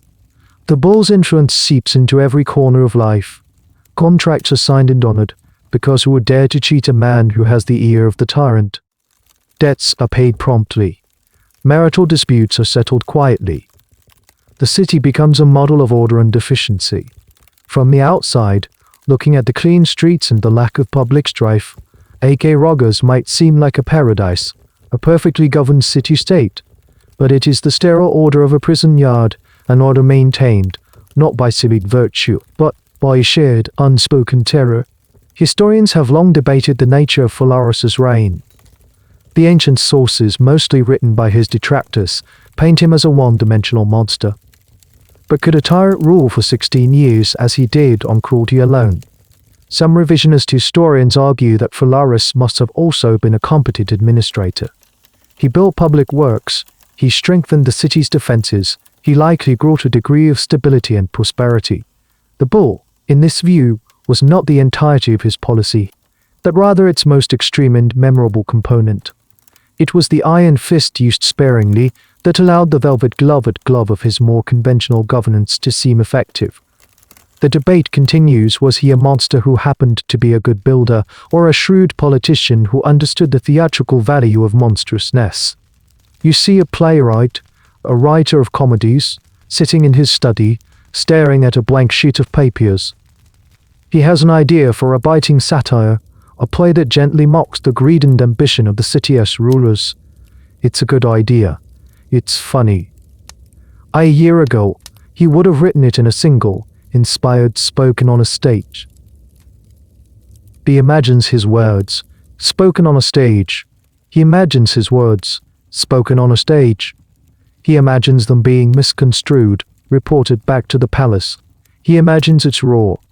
The papers remains blank. He decides to write a simple love story instead. The bull has not just silenced political dissent, it has silenced art itself. Phalaris sits in his palace looking down at his city. He doesn't need a vast network of spies anymore. He doesn't need to send his guards to break down doors in the middle of the night. His city is orderly. His city is afraid. He looks at the bronze beast gleaming in the square below. His silent, tireless partner in power. The most successful instruments of control are the ones that make people control themselves.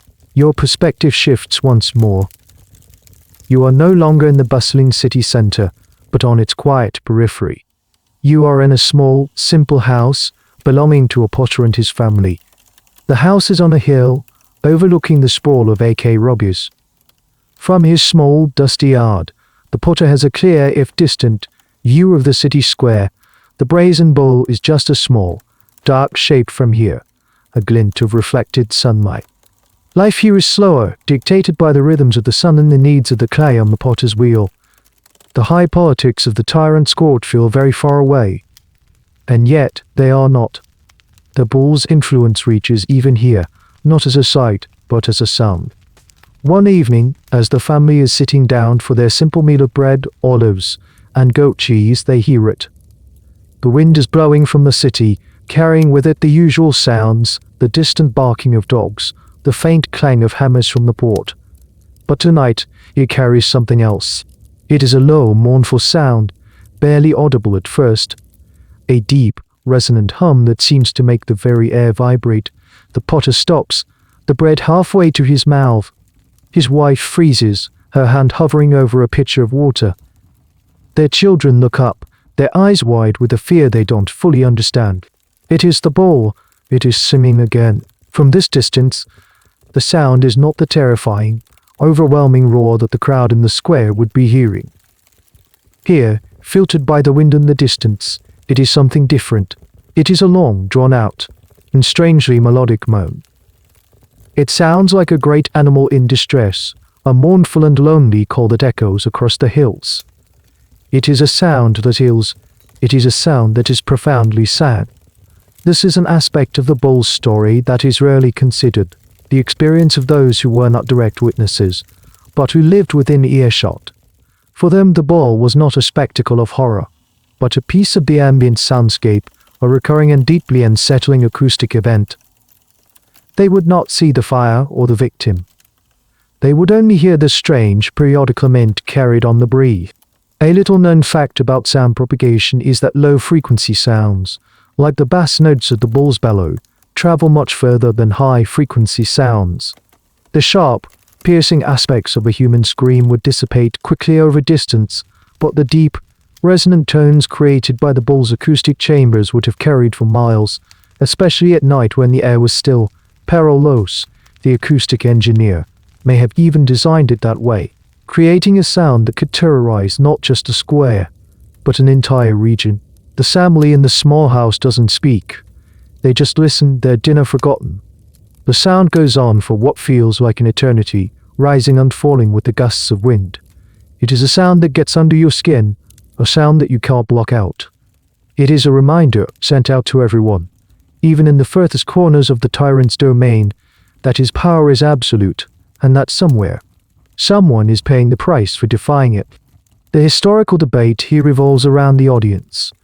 Was the bull's performance intended only for those in the square, or was it a broadcast to the entire city?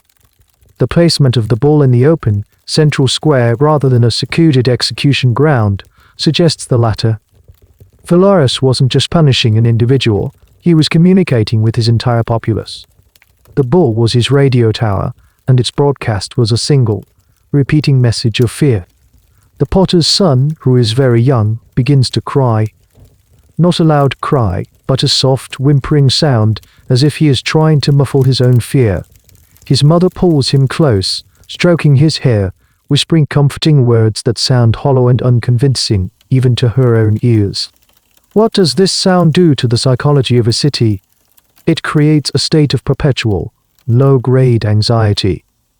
You can never feel completely safe.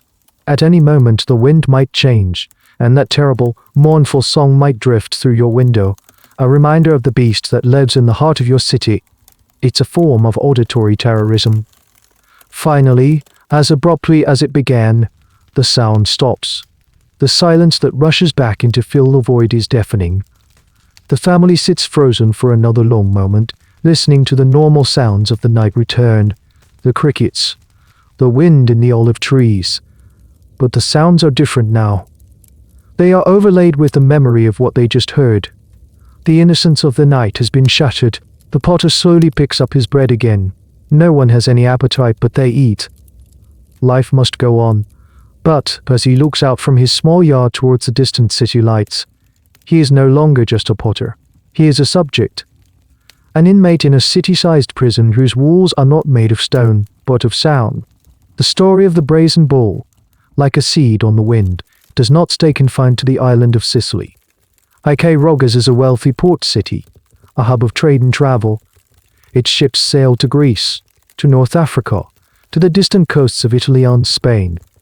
And on these ships, in the quiet hours of the night watch, sailors share stories. And the story they all want to hear, the one that makes the listeners lean in close, is the tale of their tyrant's roaring bronze monster. You are now on one of these merchant ships, a stout vessel smelling of salted fish and damp rope, cutting through the dark waters of the Mediterranean. The crew is a mix of Sicilians, Greeks, and Phoenicians. After a long day of work, they are gathered on the deck under a blanket of brilliant stars. One of the sailors from Acragas is speaking, his voice slow and dramatic.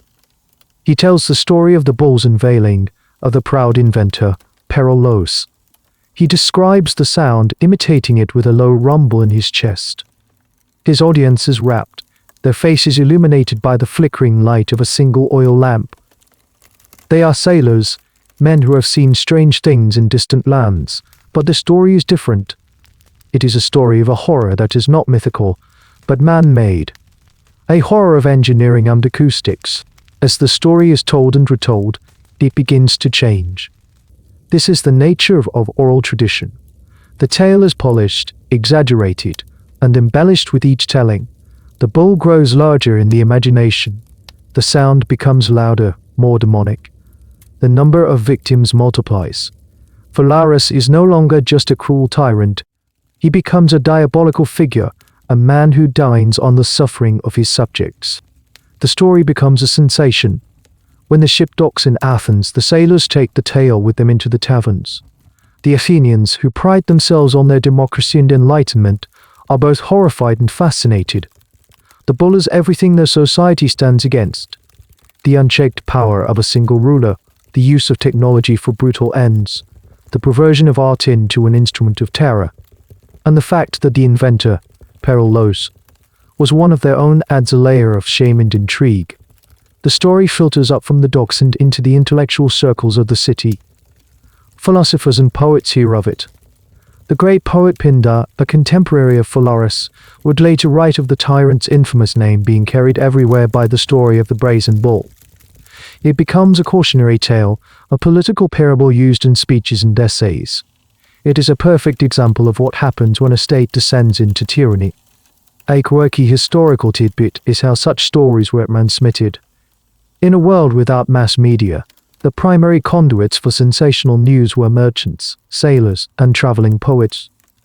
These poets, the ancient equivalent of rock stars, would travel from city to city, performing epic poems and recent histories for a fee.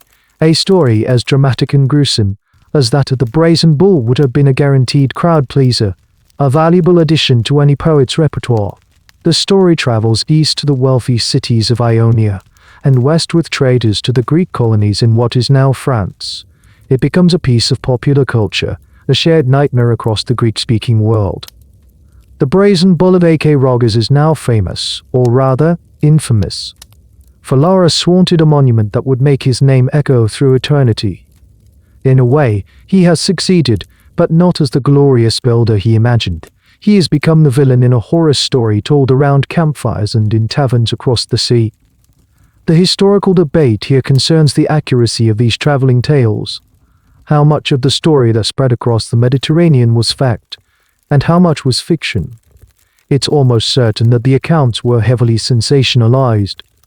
Competing city-states, especially democratic Athens, had a vested political interest in portraying tyrants like Phalaris in the worst possible light. The bull became a powerful piece of anti-tyranny propaganda. Scholars spend a great deal of time trying to peel back the layers of legend to find the historical kernel of truth, a task made difficult by the fact that most of the detailed written accounts we have were penned centuries after the events. Back in Acragas, Phalaris is likely unaware, or perhaps indifferent, to his international reputation. His concern is the control of his own city, but his creation has taken on a life of its own. It is no longer just a local instrument of fear.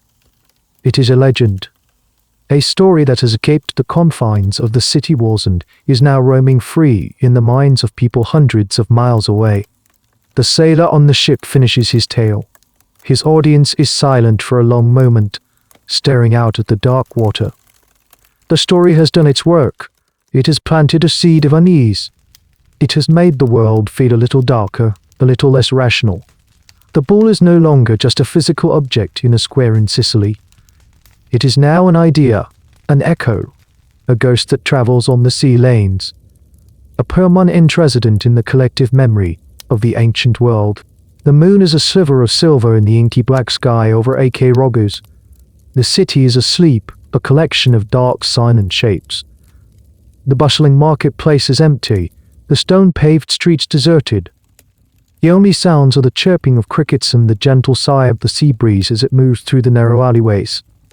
Your perspective narrows, focusing on a single, lonely figure, a palace guard, standing his watch. His name is Lycus. He is young from a small village in the hills, and the bronze armor he wears is still new enough to chafe at his neck. His duty tonight is one of the most disliked among the palace guard. He is on bull watch. His post is at the edge of the great square, a stone's throw from the hulking, silent beast. He stands perfectly still, his spear held rigidly at his side. He is supposed to be watching for any sign of trouble, any would-be vandal or protester foolish enough to approach the monument. But in reality, his gaze is fixed on the bull itself. In the faint starlight, its polished surface doesn't gleam. It absorbs the darkness, appearing as a solid black shape, a hole in the fabric of the night. It seems somehow larger in the darkness than it does in the day.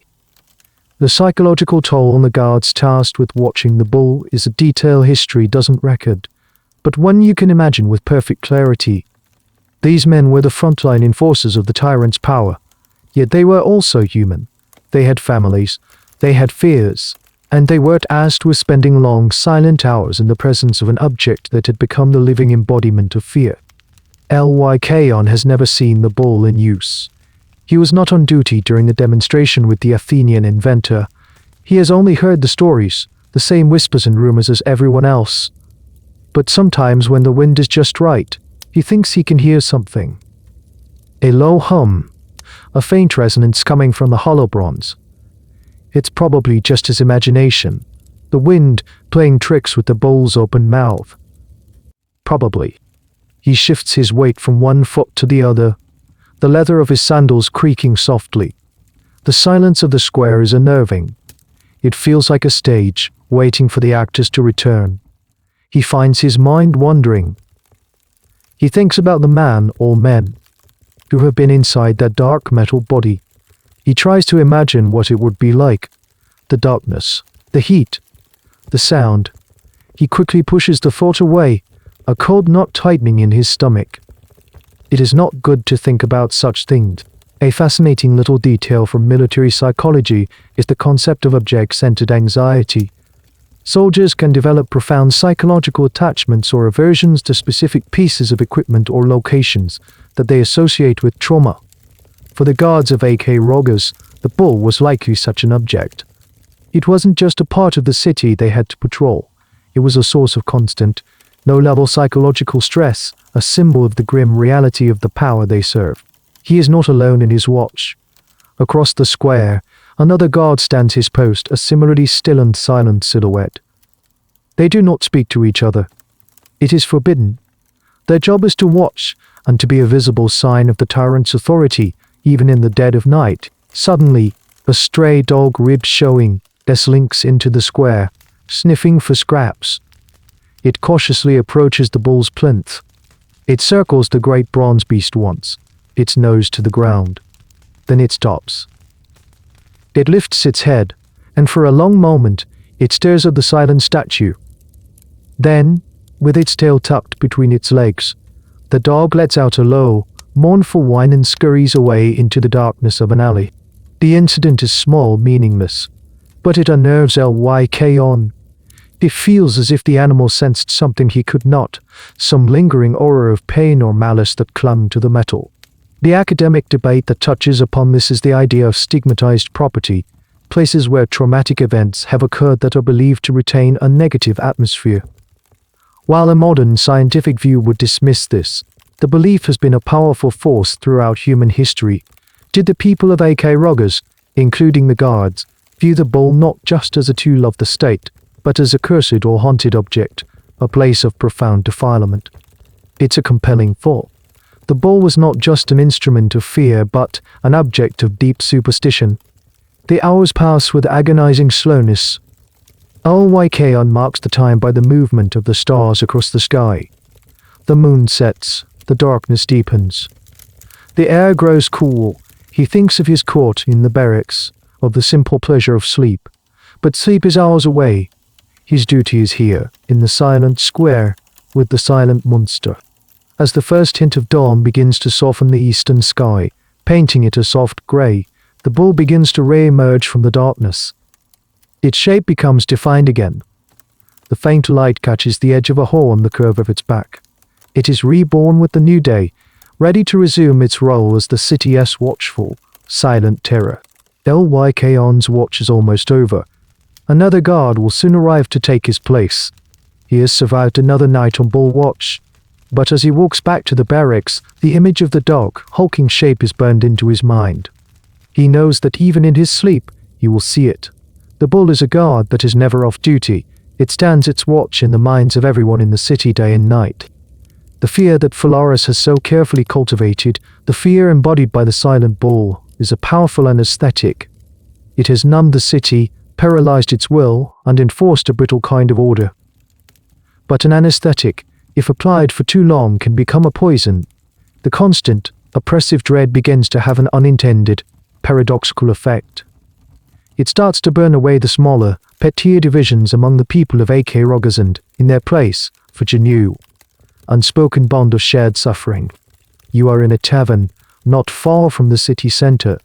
It's a dimly lit, smoky place, filled with the smell of spilled wine and grilled fish. In the past, this room would have been a cacophony of different groups, merchants arguing over prices, soldiers boasting of their prowess, farmers complaining about the weather. But now, a strange sense of community has settled over the patrons. You see a weaver and a stonemason, men who would have had little to say to each other before, now sharing a pitcher of wine. They are not talking about the tyrant or the bull. It is too dangerous. Instead, they talk about their children, about the poor olive harvest, but beneath their mundane words, there is a current of shared understanding. They are both living in the same shadow. Their anxieties, once personal and private, are now a collective burden. This is a well-documented phenomenon in the study of oppressive regimes.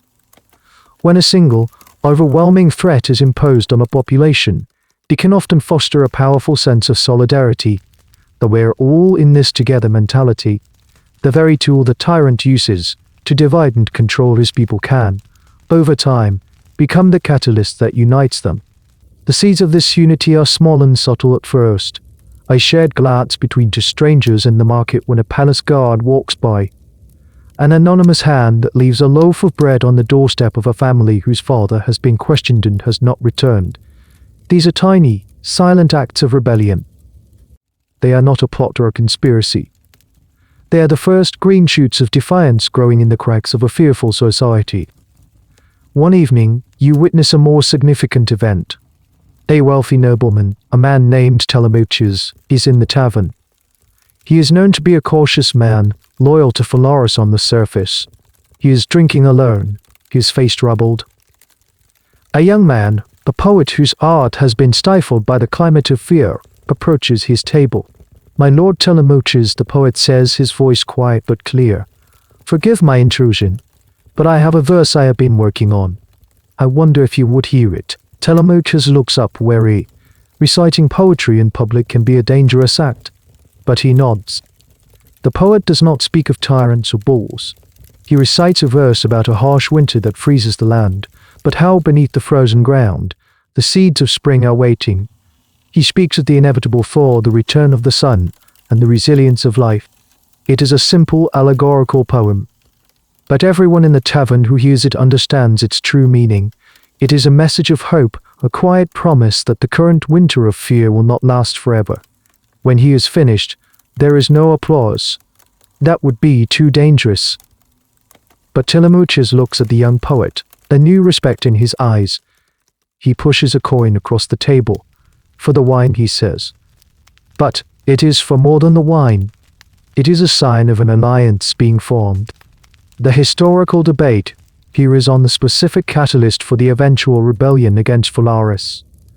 The ancient sources are vague, simply stating that the people grew tired of his cruelty. But popular uprisings rarely happen spontaneously. They need leaders, they need organization, and they need a shared belief that change is possible. Was it a specific, outrageous act of cruelty that finally tipped the scales? Or was it the slow, underground process of solidarity building? A quiet weaving together of disparate threads of discontent, until they formed a rope strong enough to pull the tyrant down. The latter is often how real historical change happens, not in a single, dramatic explosion, but in a long, slow burn. A strange little detail from this period is the rumored use of secret symbols. People would scratch a small, almost invisible mark on a wall, a broken horn, perhaps, or a single teardrop, to show that a fellow dissident had passed that way. It was a way of communicating in a city where words were too dangerous, a silent language of rebellion blossoming right under the nose of the tyrant. The bull in the square continues its silent watch. It is still a symbol of fear, but now it is becoming something else as well. It is becoming a symbol of the thing they all have in common. It is the focal point of their shared hatred. It is the dark mountain that they must, together, find a way to climb. Phalaris built it to be an instrument of division, to isolate each citizen in their own private terror. But he has made a profound miscalculation. He has given his people a common enemy. He has inadvertently begun to teach them how to be a people again. The end, when it comes, is not a slow, protracted siege or a bloody civil war. It is a sudden, furious flash flood of popular rage, a storm that has been gathering for years and breaks all at once. The catalyst is a seemingly minor event, a final straw that breaks the back of the city's sphere. A popular general, a man respected for his courage and fairness, He is summoned to the palace. He does not return. The next day, his family is publicly accused of plotting against the tyrant. It is a transparently false charge, an act of pure paranoia by Phalaris, who has begun to see threats in every shadow. The general and his family are sentenced. The sentence is to be carried out by the bull, but something is different this time. The city has reached its breaking point. The quiet solidarity that has been building in the taverns and back alleys has found its moment. When the general's family is paraded through the streets towards the square, the crowd does not part in terrified silence as they once did. You are there, in the packed square, and the air is thick with a new and volatile energy. It's not just fear anymore. It's a cold, hard anger. The people watch as the general's wife and children are dragged towards the bronze beast. They see the servants bringing the wood for the fire, and a collective decision, unspoken but absolute, is made. Not today. Not today. It starts with a single voice. An old woman, her face a mask of grief and fury, cries out shame. Another voice picks it up, then another, and another. Soon, the entire square is a chorus of a single word: shame, shame, shame.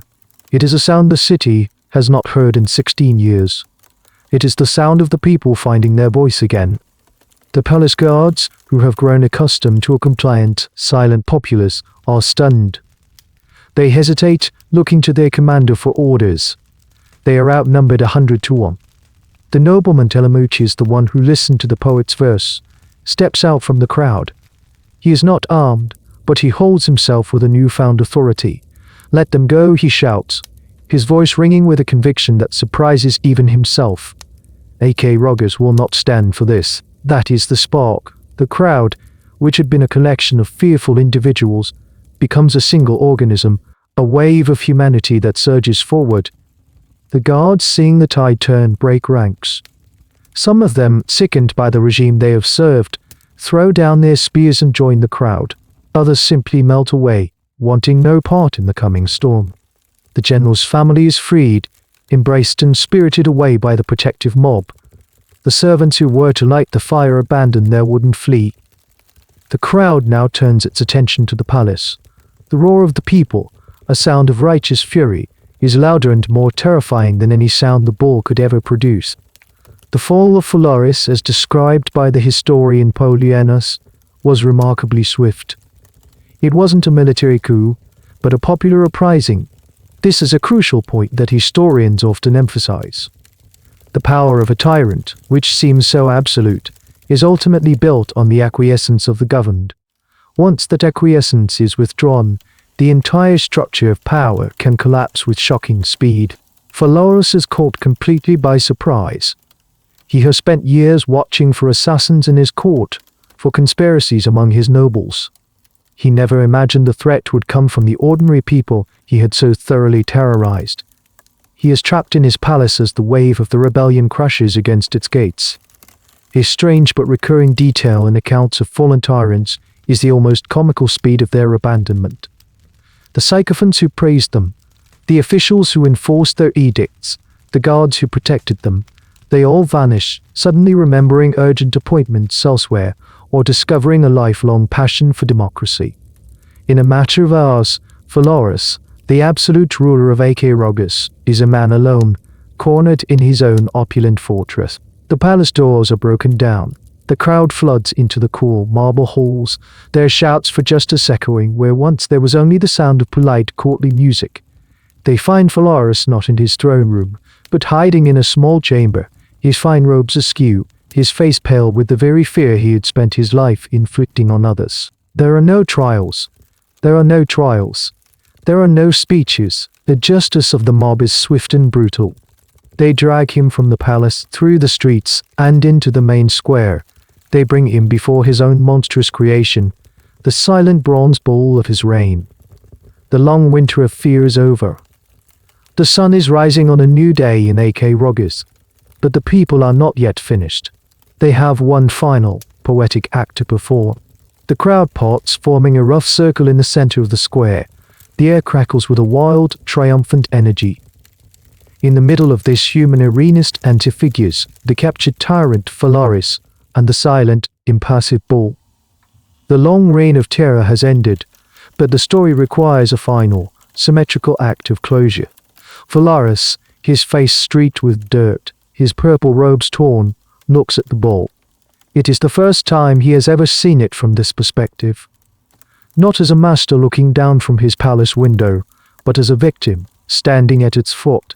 He sees the blackened underbelly, the cold gemstone eyes, the open mouth that seems to be contorted in a silent, mocking grin.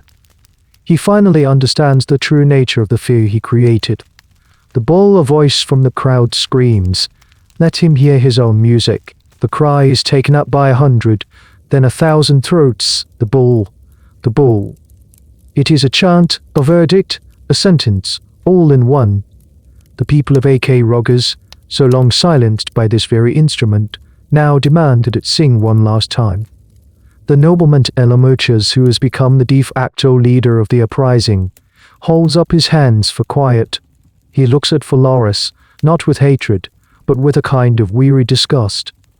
"You lived by this beast," he says, his voice carrying across the square. "It is only right that you die by it." And so the former tyrant is dragged to the plinth. The hidden door, the one first tested by its unfortunate inventor, is opened.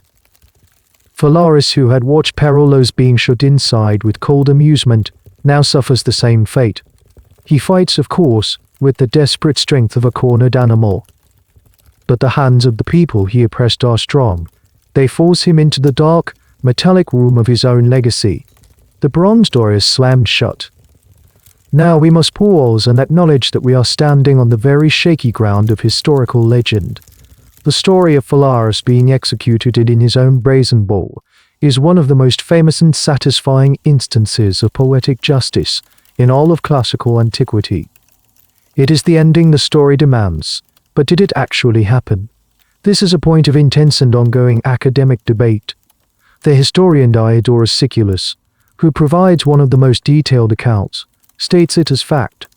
However, another, earlier source, the philosopher Aristotle, makes no mention of it. He discusses Phalaris's fall but omits this rather spectacular detail. This omission is significant. Would Aristotle, a man with a keen eye for a good story and a moral lesson, really have left out the best part? Many modern historians are skeptical. They argue that the story is likely a later invention, a moralistic fable created to provide a perfectly symmetrical ending.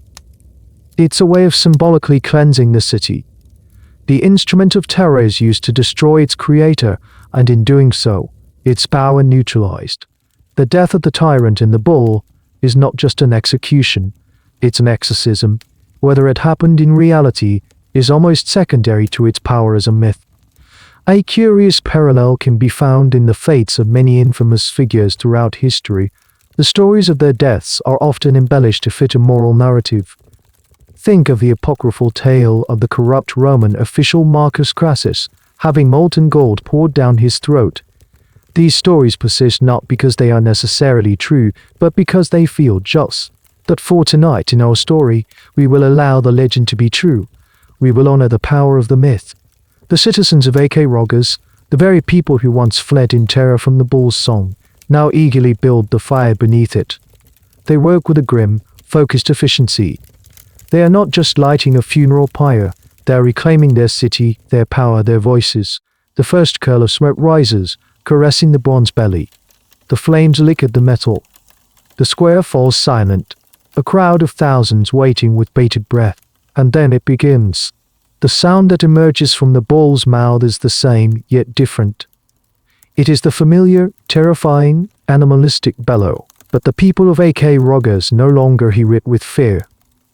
They hear it with a sense of grim satisfaction. They hear it as the sound of their long-suppressed rage finally being given voice.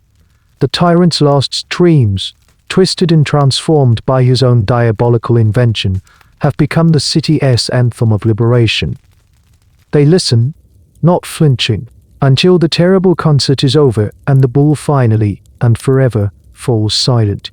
The silence that follows the bull's final, just as inflicting roar is a new kind of silence for Acragas. It's not the heavy, fearful silence of Phalaris's reign or the stunned, traumatic silence that followed the bull's first demonstration. This is a clean, empty silence, the silence of a fever that has broken.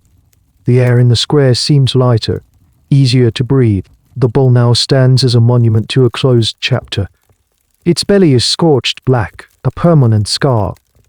It is a relic, an artifact of a nightmare that has ended. For a time it remains in the square, a grim reminder of the tyranny the city has overcome. It's a lesson in bronze, a warning to any future leader who might be tempted to follow in Phalaris's footsteps. That time moves on. The city of Acragas, freed from its oppressor, enters a new golden age of democracy and prosperity. They build new temples grander than before. Their philosophers and poets create works of enduring beauty. The memory of Phalaris and his bull begins to fade from a lived trauma into a local legend, a dark fairy tale told to children. Decades pass. Generations are born who have never known the fear, who have never heard the bull sing. For them, it is just a strange, ugly statue in the middle of the old square, a tourist curiosity with a gruesome backstory. Then, the world changes. The political landscape of the Mediterranean is shifting. A new power is rising in North Africa, the mighty city of Carthage. The Carthaginians, a seafaring people of immense wealth and military might, begin to expand their influence. Their gaze falls upon the rich island of Sicily.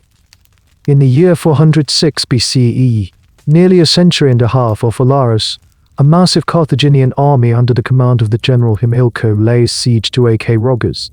The city, despite its wealth, is not the military power it once was. The siege is long and brutal. The people of Acragas fight bravely, but they are outmatched. The victorious Carthaginian soldiers pour through the gates, looting the treasures of the city that was once the jewel of the Greek world. They strip the temples of their golden offerings. They carry away priceless statues and works of art. And in the main square, they find the bull. To the Carthaginian soldiers, the bull is a bizarre and fascinating object. They have heard the stories, of course. The legend of Phalaris's bull was still famous throughout the Mediterranean. They look at it not with fear, but with the appraising eye of a connoisseur of conquest. This is not just a statue. This is the ultimate symbol of the city they have just defeated. To take the bull would be to take the city's most infamous legend, to capture its very soul. And so the decision is made. The brazen bull is to be taken as a spoil of war. It is not to be melted down or destroyed, but to be transported intact to Carthage. It is to become a trophy. This historical event, the capture of the bull by the Carthaginians, is one of the key moments that lifts the story from the realm of pure legend into verifiable history. The Roman statesman Diodorus Cicero, writing centuries later, explicitly mentions that the bull was taken to Carthage. This provides a crucial anchor point, a piece of external corroboration that suggests the bull was, in fact, a real, physical object. A fascinating, though grim, aspect of ancient warfare was the symbolic importance of capturing an enemy's idols or foundational artifacts. When the Persians sacked Athens, they carried off the famous statues of the Tyrant slayers. Harmodiai Usandaristo Alexander the Great later found them in Persia and sent them back. Taking an object like the bull was a profound act of psychological warfare. It was a way of saying, we have not just conquered your city, we have conquered your history. So begins the difficult and laborious process of moving the great bronze beast once again. The people of Acragas watch in silence as the foreign soldiers rig up ropes and levers. The creature that had once been their greatest fear, and then their symbol of liberation, is now being taken from them. It feels like a final humiliation. The bull is slowly, carefully, lowered from its plinth. It is placed on a massive, wheeled cart, its bronze body chained down like a captured beast. The academic debate here is a logistical one. How did they move such a heavy, awkwardly shaped object? The sheer engineering challenge of transporting the bull from the center of the city down to the port, and then loading it onto a ship, would have been immense. It's a testament to the resourcefulness of ancient engineers, a skill they applied equally to building temples and to hauling away the spoils of war. The cart begins its slow, groaning journey towards the sea. The bull leaves Acragas for the first and only time. It is no longer an instrument of power or an object of fear. It is now just plunder, a silent, heavy passenger on its way to a new life in a new land, across the wide, blue sea. The journey to the port is a slow, somber procession. The groan of the massive cart's wheels on the stone pavement is the only sound, a mournful dirge for the captured city. The remaining citizens of Acragas watch from their doorways, their faces grim. They are seeing their city's darkest chapter being physically hauled away, a piece of their history turned into a trophy for their conquerors. At the harbour, a specially selected Carthaginian ship is waiting. It is a large, broad-beamed transport vessel, its deck cleared to receive its heavy and unusual cargo. Loading the bull is the most perilous part of the operation. Using a massive wooden crane, powered by dozens of men hauling on thick ropes, the bronze beast is slowly, painstakingly lifted into the air. For a moment, it hangs suspended between the land and the sea, its dark shape silhouetted against the bright sky. It turns slowly in the wind, its gemstone eyes catching the sun, casting fleeting sparks of light onto the faces of the soldiers and sailors below. It looks strangely alive, a creature of the air, not of the earth. Then, with agonizing slowness, it is lowered onto the deck of the ship. The vessel groans and lists heavily to one side as it takes the full weight. The crew scrambles to secure it, lashing it down with a spitterbear of thick ropes, anchoring it to the masts and the railings. They are treating it with the care of a priceless artifact and the caution of a caged monster. They know the stories. No sailor wants to be on a ship in a storm with a giant, angry-looking bronze bull sliding around the deck. One small, overlooked detail of ancient seafaring is the constant creaking and groaning of a wooden ship. The hull flexes, the timbers rub against each other, the rigging sings in the wind. It's a symphony of strange, organic sounds. Now, a new sound is added to this chorus. As the ship moves with the gentle swell of the harbour, the bull's massive weight causes the deck planks beneath it to creak and moan in a new, deeper register. The ship itself seems to be groaning under the burden of its dark passenger. With the cargo secured, the ship is ready. The anchors are raised. The great sail, emblazoned with the symbol of Carthage, is unfurled. It catches the wind, and the vessel begins to move, slowly at first, then with more confidence, out of the harbour of Acragas and into the open waters of the Mediterranean. Your perspective stays with the bull. You are on the deck, a silent observer of its voyage. The shores of Sicily, the island where the bull was born in fire and fear, recede into the distance, becoming a faint, blue line on the horizon, and then disappearing completely. The bull is now in a new world, a world of endless water and sky. The journey takes many days. The sun beats down on the bronze hide, making it too hot to touch. At night, the metal cools, and it seems to gather the faint light of the stars onto its polished surface. The sailors give it a wide berth. They perform their duties, but they avoid the section of the deck where the bull is chained. They tell their stories, the same legends of the bull's terrible song, but now they tell them in hushed tones, as if afraid the beast itself might be listening.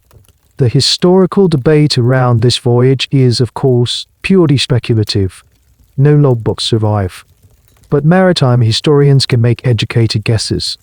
They would have hugged the coast, sailing from one landmark to the next, avoiding the treacherous open sea.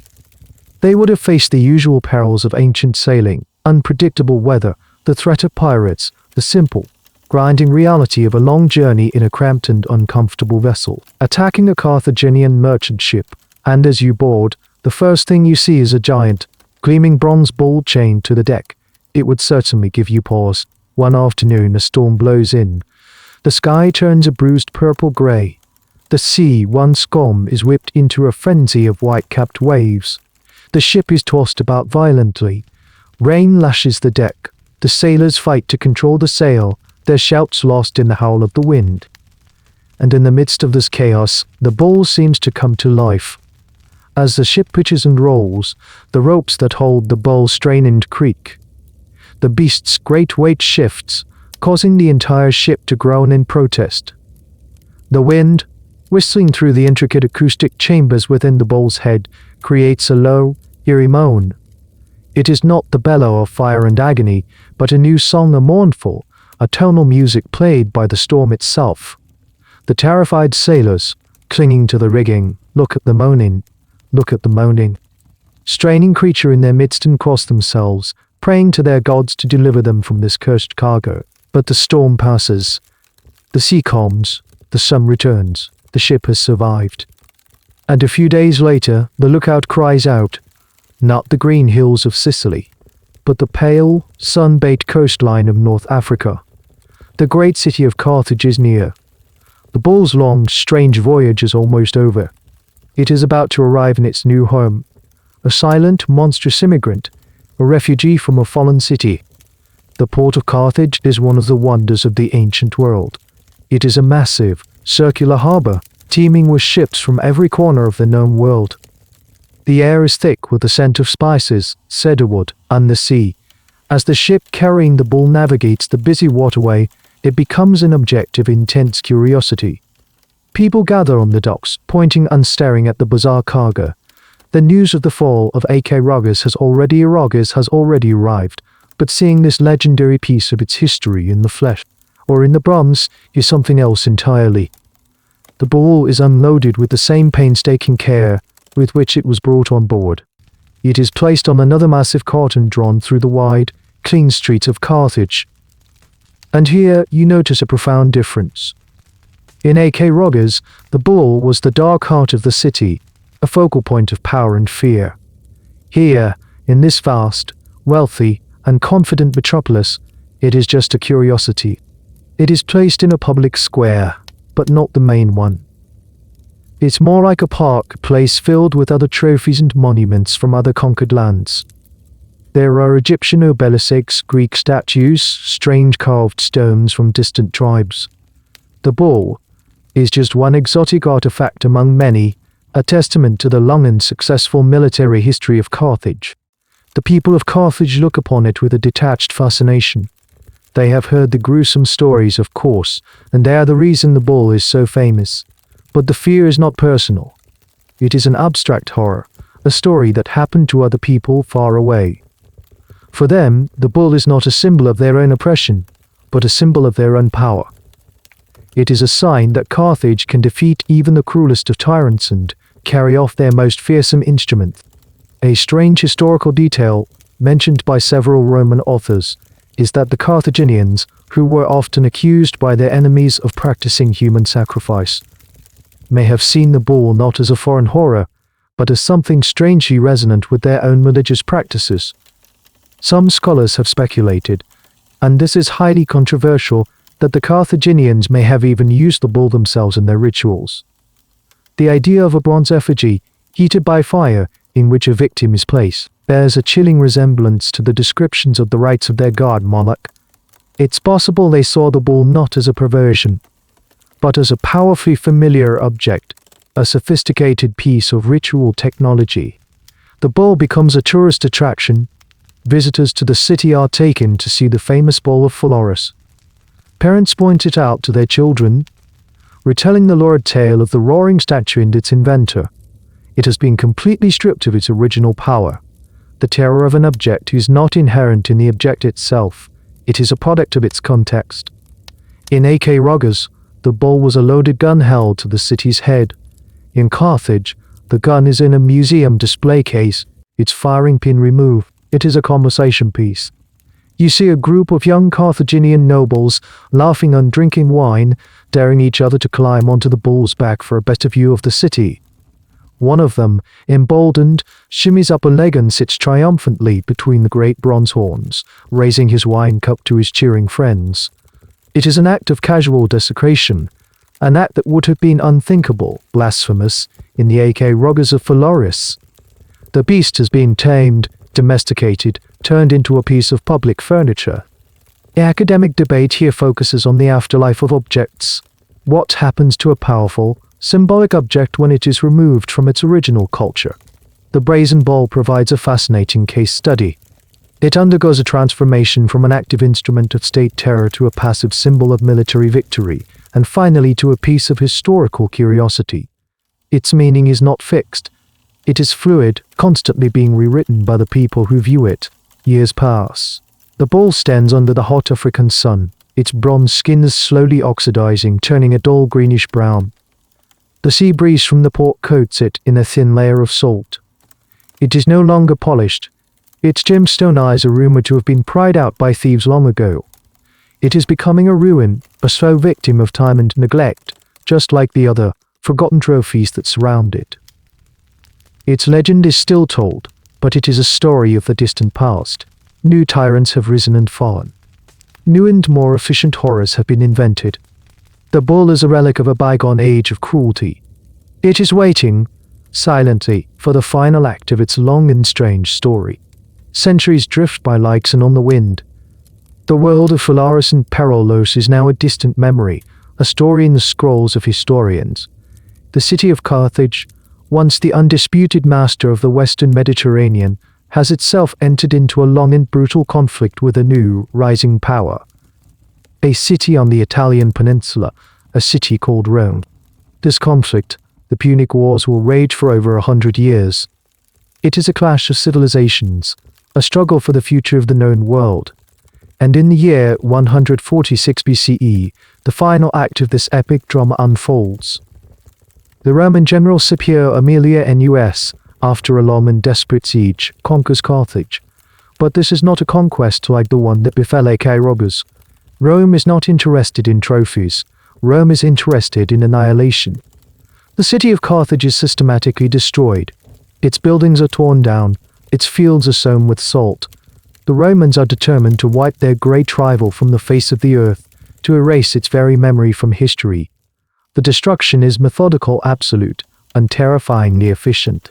In the midst of this state-sponsored vandalism, as the city burns and its treasures are either melted down or shipped back to Rome, Scipio Aemilianus, the conquering general, performs a surprising act. He is a man of culture, a student of Greek history, and he knows the stories. He knows about the famous Brazen Bull. He issues a decree to all the Sicilian cities that had been plundered by Carthage over the centuries. He tells them to send representatives to the ruins of Carthage to identify and reclaim their stolen cultural heritage. It is a masterful act of public relations, a way for Rome to position itself not as a brutal conqueror, but as a restorer of justice, a liberator of Greek culture from the barbarian Carthaginians. And so a delegation from Acragas, now a Roman ally, travels to the smoldering ruins of Carthage. They pick their way through the rubble, to the ghosts of a fallen empire, searching for the lost artifacts of their own city. And in a dusty, neglected square, surrounded by toppled statues, they find it. It is a sad sight. The bronze is green with age and neglect. One of its horns is broken. Its empty eye sockets give it a blind, pathetic look. It is no longer a monster. It is a wreck, but it is undeniably theirs. It is the infamous bull of their city's legend. The story of the bull's return to Sicily is the final, verifiable historical fact in its long biography. Cicero, in his famous prosecution of the corrupt Roman governor of Sicily, Theirs, uses the bull as a key piece of evidence. He tells the court that very bull, which Phalaris is said to have had, the monument not only of his cruelty, but of the fall of the tyrant, Scipio brought back and restored to the people of Acragas. This legal testimony, delivered in a Roman court, is the strongest proof we have that the bull was a real, tangible object that traveled across the sea and back again. But what happened to it then?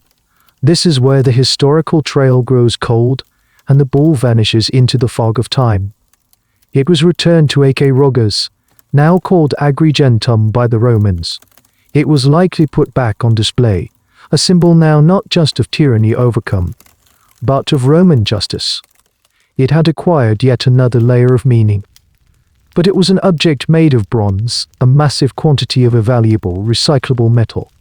In the turbulent centuries that followed, as the Roman Empire itself crumbled and Sicily was invaded by a succession of new powers, Vandals, Goths, Byzantines, Arabs, a giant, non-functional bronze statue would have been an irresistible target for anyone in need of metal.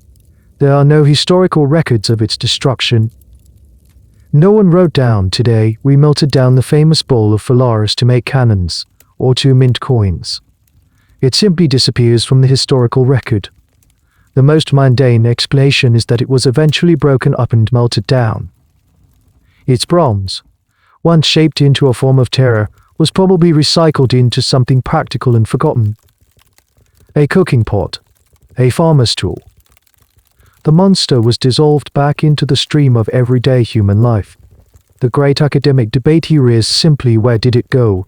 Did it survive longer than we think? Could it be lying at the bottom of the sea, lost in a shipwreck on its journey back to Sicily? Archaeologists dream of such a find. But the consensus remains that the bull's end was a quiet and unremarkable one. After a life of such noise and drama, it likely died in the silent, intense heat of a smelter's furnace. And so the physical object is gone. The thousands of pounds of bronze, the intricate acoustic tubes, the polished gemstone eyes, they have all vanished. It is a ghost. But it has left its story. A story that was too powerful, too strange, and too morally resonant to be forgotten. The bull's true survival was not in its metal, but in its myth. And so the bronze is gone. The physical beast has dissolved back into the earth, its atoms scattered. But you are still here in this quiet space, and the echo of the story remains. The bull's true form, you realize, was never the metal. Its true form was the idea, the chilling concept that it represented. And an idea, unlike bronze, cannot be melted down. It can only be remembered. You find yourself in a quiet, sunlit room. It is a library, many centuries after the fall of Rome. A monk, his face patient and studious, is bent over a desk, carefully copying an ancient Greek manuscript onto a fresh sheet of parchment.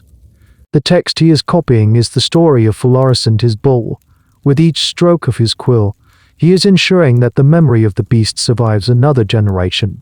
Through the quiet dedication of countless scribes like him, in monasteries across a continent, the story is carried through the so-called Dark Ages, a single flickering candle of memory in a long night. The story survives. It is told and retold, not in taverns by sailors anymore, but in the halls of universities and the studies of scholars. It becomes a staple of a classical education, a go-to example for any lesson on tyranny, justice, or the dark side of human ingenuity. It appears in the works of poets like Dante, who places tyrants like Phalaris in the boiling blood of the seventh circle of hell. It is referenced by political philosophers, by playwrights, by anyone looking for the ultimate symbol of monstrous cruelty. The bull itself has become a kind of ghost in the machine of Western culture. It haunts our language and our stories. Every time a creator is destroyed by their own creation, a theme we see in stories from Frankenstein to modern tales of artificial intelligence run amok, they are unknowingly echoing the fate of Perillos of Athens. The bull has become a metaphor, a piece of cultural shorthand. A strange and little-known legacy of the bull is its influence on, of all things, the design of musical instruments. The principles of acoustics that Perillos supposedly used, the manipulation of sound through coiled tubes and resonant chambers, are the very same principles that govern the design of brass instruments. The elegant curves of a French horn or the complex plumbing of a tuba are distant, and far more benevolent, cousins of the bull's terrible inner workings. That the sound of a beautiful symphony orchestra might contain a faint, ghostly echo of the bull's first terrible song. The final academic debate surrounding the bull is perhaps the most profound. Was the bull a singular, freakish invention, a one-off product of a deranged mind? Or is it a recurring archetype, a symbol of something fundamental about power and technology?